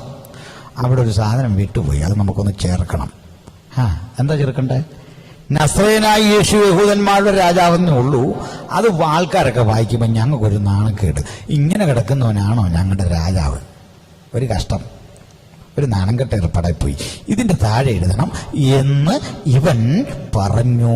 ചെറിയൊരു കാര്യം, അത് സാധിക്കാനുള്ള കാര്യമുള്ളൂ. പീലാത്തോസ് മുൻകാല പ്രാബല്യത്തോടെ അവന്റെ അപേക്ഷ തള്ളിക്കൊണ്ട് അവന്റെ മുഖത്തേക്ക് നോക്കി പറഞ്ഞ ഓ പ്രയോഗം ചരിത്രത്തിൽ തങ്കലിപികളിൽ സ്ഥാനം പിടിച്ചു. പീലാത്തോസ് അവന്റെ മുഖത്തേക്ക് നോക്കിയിട്ട് പറഞ്ഞു, ഹോ ഗിഗരാഫൈ ഗിഗരാഫോ, I have written what I have written. ഞാൻ എഴുതി തന്നെ. ഹോ ഗിഗരാഫോ ഗിഗരാഫൈ, ഞാൻ എഴുതിയത് തന്നെ, മാറ്റില്ല. അങ്ങനെ നിൽക്കുമ്പോൾ വേറെ 2 പേര് ഇടുന്നു. അമ്മമാരവിടെ നിന്ന് ഇങ്ങനെ തിരിച്ചു പോകുമ്പോൾ പറയാം, എന്തൊരു മനുഷ്യനാ, ആകെ നാണക്കേടായി. ഇങ്ങനെയാണെങ്കിൽ ക്രൂശിക്കണ്ടായിരുന്നു. നമ്മളിത് തീരുവെന്നോർത്ത് ചെയ്തതാ, കണ്ടില്ലേ? വേറെ 2 പേര് ഇത് കേൾക്കുക, അയാളുടെ അടുത്ത് പോകണ്ടായിരുന്നു. എന്ത് ചെയ്യുന്നേ, എന്തൊരു ക്രൂരൻ. ഇതിലും വലിയൊരു അപേക്ഷയായിട്ടാണ് ഇനി 2 പേര് ചെല്ലുന്നേ. വന്ന ആരൊക്കെന്തറിയണ്ടേ? നിക്കോദിമോസും യോസേഫും. അവരുടെ ആവശ്യം വളരെ വളരെ വളരെ വലുതാ. ഞങ്ങൾക്ക് സാറേ ഈ ശരീരം ക്രൂശിൽ നിറക്കണം. അത് കാക്കയ്ക്കും പറവജാതിക്കും കൊത്താൻ വിട്ടുകൊടുക്കാൻ പറ്റുന്നില്ല സാറേ. സാർ അനുവദിക്കണം സാർ. ഇതിലും ചെറിയ അപേക്ഷ വെച്ചത് തള്ളിക്കളഞ്ഞവന്റെ മുഖത്തേക്ക് പ്രതീക്ഷയോടെ നോക്കുമ്പോൾ അങ്ങോട്ട് നടന്നവൻ തിരിച്ചു വരുന്നു. ഇത് കൈക്കൊള്ളുമോ എന്നറിയാൻ അവന് ഒരാകാംക്ഷ. പീലാത്തോസ് പറഞ്ഞു, അനുവദിച്ചിരിക്കുന്നു. ഒരു കാര്യം മനസ്സിലായോ? നിശ്ചയദാർഢ്യമുള്ളവന്റെ മുമ്പിൽ നിയമം വഴിമാറും. ഹല്ലേലൂയ. നിങ്ങളിൽ നല്ല പ്രവൃത്തി ആരംഭിച്ചവൻ യേശുക്രിസ്തുവിന്റെ നാളോളം അതിനെ തികയ്ക്കും. നിയമവ്യവഹാരങ്ങളുടെ വഴിയും അനുകൂലമാക്കി മാറ്റിക്കൊണ്ട് അത്ഭുതം ചെയ്യാൻ കഴിയും. അതാ ക്രൂശിന്റെ ശക്തി. അതവർ ആസ്വദിച്ചറിഞ്ഞു. അങ്ങോട്ട് എന്നിട്ട് പറയാ, ഞങ്ങൾക്കത് വെക്കണം. എന്താ കാര്യം അറിയണ്ടേ? അവർക്കത് സാധിച്ചു കൊടുക്കാൻ കഴിഞ്ഞത് പറയാം. അതൊരു പ്രവചനത്തിന്റെ നിവൃത്തി. തന്റെ പരിശുദ്ധനെ ദ്രവത്വം കാണാൻ സമ്മതിക്കയില്ല. പരിശുദ്ധനെ ദ്രവത്വം കാണാൻ സമ്മതിക്കാതെ പറവകൾക്കും കാക്കകൾക്കും ഈ ഭൗതിക ശരീരം വിട്ടുകൊടുക്കാതെ രാജകീയമായ ഒരു യാത്രയപ്പിന് വേണ്ടി ക്രൂശിൽ നിന്ന് ആ ശരീരം താഴേക്ക് ഇറക്കുമ്പോൾ സത്യത്തിൽ ഇത് ഇറക്കേണ്ടതാരാ? ആ കയ്യിൽ നിന്ന് അപ്പം വാങ്ങി ഭക്ഷിച്ച 5000 പേരിൽ ഒരുത്തനെയും ഞാനിതിന്റെ ചുവട്ടിൽ കാണുന്നില്ല. അവൻ ഉയർപ്പിച്ച് ജീവനോടെ മരണത്തിൽ നിന്ന് തിരിച്ചു കൊണ്ടുവന്ന നയീനിലെ വിധവയുടെ മകനെയോ ബെദാന്യയിലെ ലാസറിനെയോ ഞാനിവിടെ കാണുന്നില്ല. അവൻ സൗഖ്യം കൊടുത്ത പിറവിക്കുരുടനെ കാണുന്നില്ല. അവൻ മുടന്തനെ സൗഖ്യമാക്കി ഇവിടെ കാണുന്നില്ല. അവൻ കുഷ്ഠരോഗിയെ സൗഖ്യമാക്കി ഇവിടെ കാണുന്നില്ല. പക്ഷേ ഒരു രാത്രിയിൽ രഹസ്യമായി അവനെ ഒന്ന് കാണാൻ ചെന്നപ്പോൾ നീ വീണ്ടും ജനിക്കണമെന്ന് പറഞ്ഞ് യേശു നിരസിച്ച ഒരു പാവം നിക്കോദിമോസ് വന്നിട്ട് ഒരു കാര്യം തെളിയിക്കുക, ഗുരു, അടിയൻ വീണ്ടും ജനിച്ചിരിക്കുന്നു. അന്തരാത്മാവിൽ അതിന്റെ പ്രേരണയുള്ളത് കൊണ്ടാ ഞാൻ രഹസ്യമായി നിന്നെ അറിഞ്ഞത്, അനുഗമിച്ചത്. ഇനി എനിക്ക് അടക്കാൻ വയ്യ, ഈ ഹൃദയത്തിൽ ഒതുക്കാൻ വയ്യ. ഞാൻ ഇന്ന് മുതൽ ഒരു പരസ്യ സാക്ഷിയാ. നീ മരിച്ചു വീണപ്പോൾ നിന്റെ ശരീരത്തിലേക്ക് നിൽക്കാൻ നിന്റെ കയ്യിൽ നിന്ന് ഉപകാരം കൈപ്പറ്റിയ ഒരുവനെയും കാണാതിരുന്നപ്പോൾ ഇതാ ഒന്നും പ്രതീക്ഷിക്കാതെ ഞാൻ നിന്നെ അനുഗമിക്കും. ഇന്ന് രാത്രി സുവിശേഷം കേൾക്കുന്ന എന്റെ പ്രിയപ്പെട്ട സഹോദരി സഹോദരന്മാരെ, ഈ ചങ്കുറപ്പോടെ യേശുവിനെ അനുഗമിക്കാൻ കരുത്തുള്ള ഒരു ജനതയുടെ ആവിർഭാവം ഇന്ന് രാത്രി ഉണ്ടാകട്ടെ. ഇതിനാണ് ഞങ്ങൾ പ്രാർത്ഥിക്കുന്നത്, ഇതിനാണ് ഞങ്ങൾ കാക്ഷിക്കുന്നത്. ചങ്കുറപ്പോടെ അടുത്ത് വന്നിട്ട് അഴിച്ച് ഈ ശരീരം താഴെ ഇറക്കുമ്പോൾ അങ്ങോട്ട് പോയ വണ്ടേ പുള്ളികൾ ഇങ്ങോട്ട് വന്നിട്ട് പറയണേ, സാറേ ഞങ്ങൾക്ക് ഒരപേക്ഷയുണ്ട്, അത് കേൾക്കണം. എന്താ അത്? അവർ യേശുവിനൊരു പേരിട്ടു, ആ പഹയൻ. കണ്ട, മരിച്ചിട്ടും വിടുന്നില്ലേ? ജീവിച്ചിരിക്കുമ്പോൾ പറഞ്ഞു ഉയർത്തെഴുന്നേക്കൊന്നു. ഇവന്റെ ശിഷ്യന്മാര് മഹാ കണ്ണിങ്ങാണേ. ശരീരം അടിച്ചു മാറ്റിയിട്ട് പറയും ഉയർത്തുന്നു. ഈ ചതി ആദ്യത്തെ ചതിയിൽ വല്ലാത്ത ഗുരുതരമാകും, പിന്നെ നമുക്ക് പാടാം. പിലാത്തോസ് പറഞ്ഞു, ഓക്കെ, പെർമിഷൻ ഗ്രാൻഡ്. ഞാനേ നല്ല കവചം ധരിച്ച വടിവാൾ പിടിച്ച കരുത്തന്മാരായ പടയാളികളെ നിങ്ങൾക്ക് തന്നിരിക്കുന്നു. ബറ്റാലിയൻ എത്ര വേണം? അനുവദിച്ചിരിക്കുന്നു. പിന്നൊരു കാര്യം, കാവൽക്കൂട്ടത്തെ ഞാൻ തരും, നിങ്ങളാലാവും വിധം ഉറപ്പാക്കിക്കൊള്ളണം. പോകോ പോരെ. ഈ ശരീരം മൂറും മകിലും കൊണ്ടുള്ള വിശേഷ തൈലം മുക്കി തൂത്തുവെടിപ്പാക്കി ഉറുമാല് ചുറ്റി ഗുഹയ്ക്കകത്ത കല്ലറ. ആ കല്ലറയ്ക്കകത്തേക്ക് എടുത്തു വെച്ചപ്പോ റോമിലെ പടയാളികൾ ഒരു പടുകുറ്റൻ കല്ലുകൊണ്ട് അതിന് ആവരണമുണ്ടാക്കി പശമണ്ണും കുമ്മായവും ചേർത്തൊരു കൂട്ടുകൊണ്ട് അടിച്ചു പുരത്തി ആ സുശരത്തിലൂടെ പോലും പുറത്തേക്ക് എയർ പോലും കടക്കാനാവാത്ത വിധം ശക്തമാക്കി. അത് താഴിട്ട് പൂട്ടി. തൊട്ടടുത്ത് കുന്തം പിടിച്ച പന്തം കയ്യിലെന്തിയ പടയാളികളെ കാവലാക്കി. എഴുതി വെച്ചു, ഇത് ഗവൺമെന്റ് പ്രോപ്പർട്ടി, ആർക്കും പ്രയോജനമില്ല, ട്രസ്പാസേഴ്സ് പ്രോസിക്യൂട്ട് ചെയ്യപ്പെടും. ഇമ്പീരിയൽ മുദ്ര പതിപ്പിച്ചു. പക്ഷെ ഒരു കാര്യം, എന്തൊക്കെ ചെയ്താലും ഉയർക്കേണ്ടവൻ ഉയർക്കും. ഒരു തടസ്സവും ഞങ്ങൾക്ക് വിഷയമല്ല. സുവിശേഷത്തിന് ബന്ധനമില്ല. ആര് കൊട്ടിയടച്ചാലും എവിടെ വഴിയടഞ്ഞാലും ആ ഹൃദയത്തിന്റെ ഉള്ളിലേക്ക് ഇരച്ചു കയറാൻ സുവിശേഷത്തിനുള്ള ശക്തിയാണ് ഇന്ന് രാത്രിയും വ്യാപരിക്കുന്നെങ്കിൽ ഹൃദയം തുറന്നു കൊടുത്താട്ടെ. കെട്ടിയടച്ചിട്ട് കാര്യമില്ല. ഏത് കെട്ടിയടച്ചപ്പെട്ട ഇടത്തേക്കും ഇഴുകിച്ചേരാൻ, ഉരുത്തിരിയാൻ, അങ്ങോട്ട് ചെല്ലാൻ, നിന്നെ പുനരുജ്ജീവിപ്പിക്കാൻ കഴിയുന്നവന്റെ ശബ്ദമാ ഈ ദിനങ്ങളിൽ കേട്ടുകൊണ്ടിരുന്നത്. ഞാൻ നീട്ടുന്നില്ല. നിങ്ങൾക്ക് തോന്നുന്നുണ്ടോ യേശുവ കല്ലറയിലിരുന്നെന്ന്? കല്ലറയിലിരുന്നല്ല, എന്താ സംഭവിച്ചെന്ന് അപ്പോസ്തലൻ പറയാ. His body was in grave. അവന്റെ ശരീരം ആ ഗ്രേവിലിരുന്നു, കല്ലറയ്ക്കകത്ത്. ബോഡി സ്പിരിറ്റ്, അവൻ ആത്മാവിൽ ഭൂമിയുടെ അധോഭാഗങ്ങളിലേക്ക് ഇറങ്ങി. തടവിലിരുന്ന ആത്മാക്കളോട് സുവിശേഷം അറിയിച്ചെന്നു. ധാരാ തടവിലിരുന്ന് അറിയണ്ടേ? ഹാബേൽ മുതൽ മരിച്ചുപോയ ആളുകളെ, നീതിമാന്മാരിൽ ആദ്യം മരിച്ച ആളാണ് ഹാബേൽ. അവരോട് പറഞ്ഞു, നിങ്ങളെ തൽക്കാലം ഇട്ടിരിക്കുന്നൊരു സ്ഥലമുണ്ട്, ന്യായവിധി വരുന്നത് വരെ ഇവിടെ കിടക്കണം. നമ്മുടെ ധാരണ അബ്രഹാമിൻ്റെ മടിത്തട്ടുന്ന പാതാള പറുദീസ, കറങ്ങുന്ന വാളിൻ്റെ ജ്വാലയും കെരൂബുകളെയും കാവൽ നിർത്തി. കെരൂബുകളും നടുങ്ങി, ഈ വാളിൻ്റെ ജ്വാല, ആ കറക്കം നിന്നു. അത് നിശബ്ദമായി. കാരണം ഈ വാൾ ഉണർന്ന് ഇടകനെ വെട്ടി. അപ്പോഴവൻ മരിച്ച്. ജീവനുള്ള പുതുവഴി തുറന്നു യേശു. ഇതവൻ ആത്മാവിൽ തടവറ ഭേദിച്ച് അതിനകത്തേക്ക് എന്നിട്ട് അവരോട് പറയുക, അവരെ തന്നിലേക്ക് സ്വീകരിച്ച് അവരെയും കൊണ്ടാ ഉയർക്കുന്നത്. അതുകൊണ്ടാ കള്ളനോട് പറഞ്ഞ്, ഇന്ന് നീ എന്നോടുകൂടെ പറുദീസയിലായിരിക്കും. കണ്ട, കള്ളൻ പോയി. ചെല്ലി സ്നാനപ്പെടാതിരിക്കാൻ പറയുന്നൊരു പോംവഴിയാ, കള്ളൻ സ്നാനപ്പെട്ടോ. സ്നാനപ്പെടുന്ന ആരെ പോലെ ആകാനാ? യേശുവെ പോലെ ആകാനാ? അങ്ങനല്ലേ? അല്ല, കള്ളനെ പോലെ ആകാനല്ല. കള്ളനെ പോലെ ആകുവാൻ, കള്ളന്റെ വാക്ക് കേൾക്കുവാൻ, കള്ളനെ നോക്കി ജീവിപ്പാൻ ഇവയെ കാക്ഷിക്കുന്ന ഞാൻ. അങ്ങനെയാണോ? അങ്ങനല്ല. യേശുവെ പോലെ ആകുവാൻ, യേശുവിൻ്റെ വാക്ക് കേൾക്കുവാൻ, യേശുവെ നോക്കി ജീവിപ്പാൻ. ഹല്ലേലൂയ. കള്ളനെയും കൊണ്ട് അങ്ങോട്ട് ചെന്ന് ഉയർത്തെഴുന്നേറ്റ യേശുവിനെ കുറിച്ചൊരു വാക്ക് പറഞ്ഞ് അവസാനിപ്പിക്കുക. നിർത്തണേ, ശ്രദ്ധിക്കണേ. ഉയർത്തു. സ്വർഗത്തിൽ പോയില്ല. അവിടെ ഇരിക്കുമ്പോൾ നേരം വെളുക്ക് ഒരു സഹോദരി വന്നേ നമ്മുടെ മുമ്പ് പറഞ്ഞ മറ്റല അറിയാ. അവളതേ വന്നു. അവൾ മുറുവകിലും കൊണ്ടൊക്കെ ഉള്ള കൂട്ടും കൊണ്ട് വന്നിരിക്കുക. അവിടെ നിൽക്കുമ്പോൾ ഒരു സംഭവം. അവൾ വരുമ്പോൾ ഒരു തോട്ടക്കാരനാണിത്. അവൾ പറയും, യജമാനെ, നിങ്ങൾ എൻ്റെ കർത്താവിനെ എവിടെയാ വച്ചേ? ഒന്ന് പറഞ്ഞു തരണേ, ഞാൻ കൊണ്ടുപോകാൻ വന്ന. യേശുവിന് കിട്ടാവുന്ന ഏറ്റവും വലിയ ആരാധന അതല്ലേ? എന്താ കാര്യം?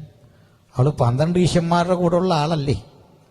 അപ്പം മേടിച്ച് തിന്നപ്പോൾ, കടലിൻ മീതെ യേശു നടക്കുമ്പോൾ, കുഷ്ഠരോഗിയെ സുഖപ്പെടുമ്പോൾ അവിടെങ്ങും പോയി നിൽക്കാൻ ഭാഗ്യം കിട്ടാത്ത ഒരു പാവപ്പെട്ടവളെ വന്നിട്ട് പറയാ, എനിക്ക് നിന്നെ വേണം, നിന്നെ കൊണ്ടുപോകാനാ ഞാൻ വന്നേ.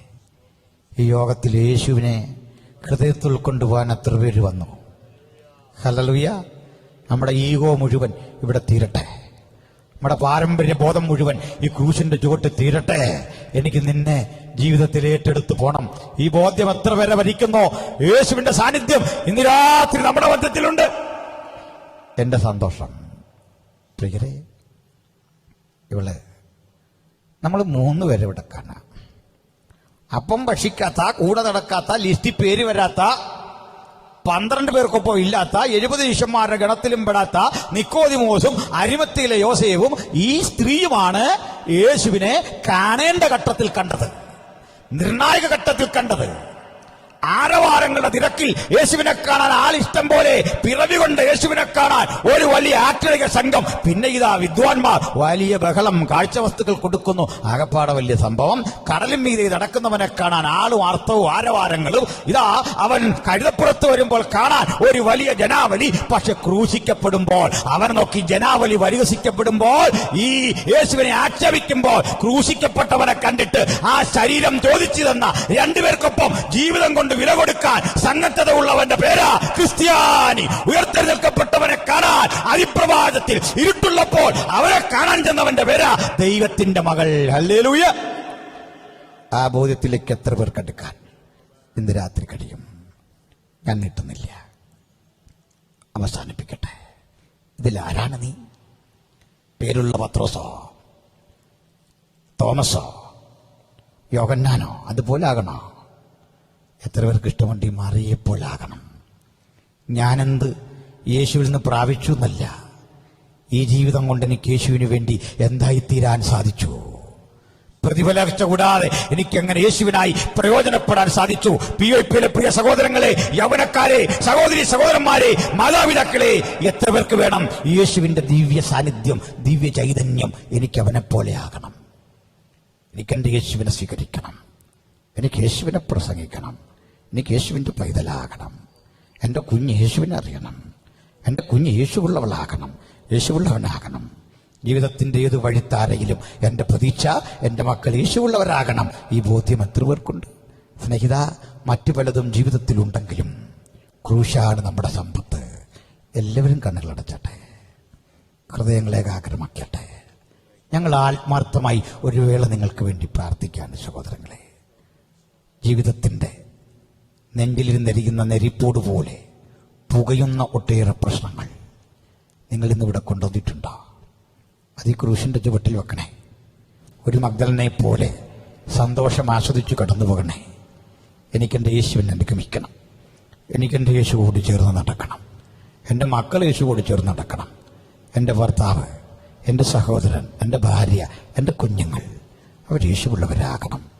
തീർച്ചയായിട്ടും അഭിഷിക്തർ പ്രാർത്ഥിക്കുമ്പോൾ ഒരു വിടുതൽ നിങ്ങളിലേക്ക് വ്യാപരിക്കും. രോഗികളായി ഭാരപ്പെടുന്നവരുണ്ടോ? മനസ്സ് തകർന്നവരുണ്ടോ? പരീക്ഷയെ ഭയപ്പെടുന്ന കുഞ്ഞുങ്ങളുണ്ടോ? ഭാവിയെ ഭയപ്പെടുന്ന കുഞ്ഞുങ്ങളുണ്ടോ? കുഞ്ഞേ, മരണത്തെയും ജയിച്ചവനാ കൂടെ ഉള്ളെങ്കിൽ പരീക്ഷയെ നീ എന്തിനാ പിടിക്കുന്നത്? ഒന്നിനെയും ഭയപ്പെടാത്ത ഒരുവൻ നമ്മുടെ മാർഗദർശകനായി ഇന്ന് രാത്രിയുണ്ട്. അവനെ നമുക്ക് അടുത്ത ജീവിതത്തിൽ ആസ്വദിക്കാം. കണ്ണടച്ചിരിക്കുക. എല്ലാവരും പ്രാർത്ഥനയോടിരിക്കുമ്പോൾ വ്യക്തതയോടുകൂടി വളരെ ഹൃദ്യമായി വചനം കേട്ടതിൻ്റെ അടിസ്ഥാനത്തിൽ യേശുവോട് ചേരാൻ, യേശുവിനെ സ്വീകരിപ്പാൻ, ദൈവമകനാകാൻ, ദൈവമകളാകാൻ, സ്നാനമേൽക്കാൻ, യേശുവിനെ അനുഗമിപ്പാൻ, യേശുവിനെ പ്രസംഗിക്കുവാൻ, ജോലിയോടുകൂടെയോ അല്ലാതെയോ യേശു അനുവദിക്കുന്ന അളവിൽ യേശുവിനെ സാക്ഷിക്കാൻ, ജീവിതത്തിൽ എല്ലായിടത്തും യേശുവിൻ്റെ സൗരഭ്യം പരത്താൻ, ക്രൂശിൻ്റെ സാക്ഷിയായിരിക്കാൻ എനിക്ക് വേണ്ടി, അല്ലെങ്കിൽ എൻ്റെ മകന് വേണ്ടി, എൻ്റെ മകൾക്ക് വേണ്ടി, എൻ്റെ കുടുംബത്തിന് വേണ്ടി പ്രാർത്ഥിക്കണമെന്ന് എത്ര പേർക്ക് പറയാം? അതാ ഒന്നാം സ്ഥാനത്ത്. പിന്നെ ഉണ്ടല്ലോ രോഗശാന്തിയൊക്കെ, അതിൻ്റെ ഗൗരവം രണ്ടാം സ്ഥാനമാണ്. മാരക രോഗികളുണ്ടോ? ഞങ്ങൾ നിങ്ങൾക്ക് വേണ്ടി പ്രാർത്ഥിക്കാൻ പോകുക. പ്രവർത്തിക്കുന്ന യേശു ഇന്ന് രാത്രി നമ്മുടെ മധ്യത്തിൽ വന്നിട്ടുണ്ട്. ഈ സമാപന യോഗത്തിൽ നിങ്ങൾ എങ്ങനെ ഞങ്ങളെ സമീപിച്ചാലും, ഏത് ഘട്ടത്തിൽ സമീപിച്ചാലും പ്രാർത്ഥിക്കും. പുതുതായി ഞങ്ങൾ പൊതുവായിട്ടൊന്ന് പ്രാർത്ഥിക്കുന്നു.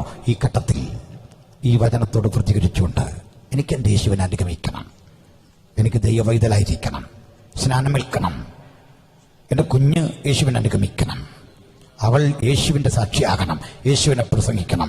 പുകവലിയുടെ മദ്യപാനത്തിൻ്റെ ലോകവ്യവഹാരത്തിൻ്റെ വഴിവിട്ട് തലമുറ യേശുവിനനുസരിച്ച് മുമ്പോട്ട് പോകണം. ആഗ്രഹമുള്ളവർ, വ്യക്തമായ ആഗ്രഹമുള്ളവർ, ഹൃദയാന്തഭാഗത്ത് ആ പ്രചോദനമുള്ളവർ, അവർ മാത്രം കരമുയർത്തി പിടിച്ചട്ടെ. ഞങ്ങൾ നിങ്ങൾക്ക് വേണ്ടി പ്രാർത്ഥിക്കും. ചില യൗവനക്കാർ കരമുയർത്തുന്നു, സഹോദരിമാർ കരമുയർത്തുന്നു.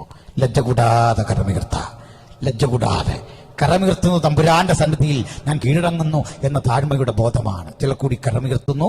ഞങ്ങൾ പ്രാർത്ഥിക്കാൻ പോയാണ്. കരങ്ങളെ ഇനി താഴ്ത്തിയിടാ. കർത്താവേ, സ്വർഗപിതാവേ, കേട്ട വചനത്തിന്റെ അടിസ്ഥാനത്തിൽ ഞങ്ങളുടെ പ്രശംസയ്ക്ക് ഹേതുവായവനെ ഇന്ന് രാത്രി ഞങ്ങൾ ഒരിക്കൽ കൂടി ഉയർത്തുന്നു. അങ്ങയുടെ പുണ്യാക രക്തം ഈ സമർപ്പണം ചെയ്തവർക്ക് വിടുതലാകണമേ, അവരുടെ തലമുറയ്ക്ക് വിടുതലാകണമേ, അത്ഭുതമാകണമേ, രോഗശാന്തിയാകണമേ, അങ്ങേ അനുഗമിപ്പാൻ ഒരു പ്രചോദനമാകണമേ. യേശു കർത്താവിൻ നാമത്തിൽ വചനം കേട്ട ഇവരെയും ഞങ്ങൾ അനുഗ്രഹിച്ച് പ്രാർത്ഥിക്കുന്നു. പ്രാർത്ഥന കേട്ടതുകൊണ്ട് സ്തോത്രം. യേശുവിൻ വലിയൊരു നാമത്തിൽ തന്നെ.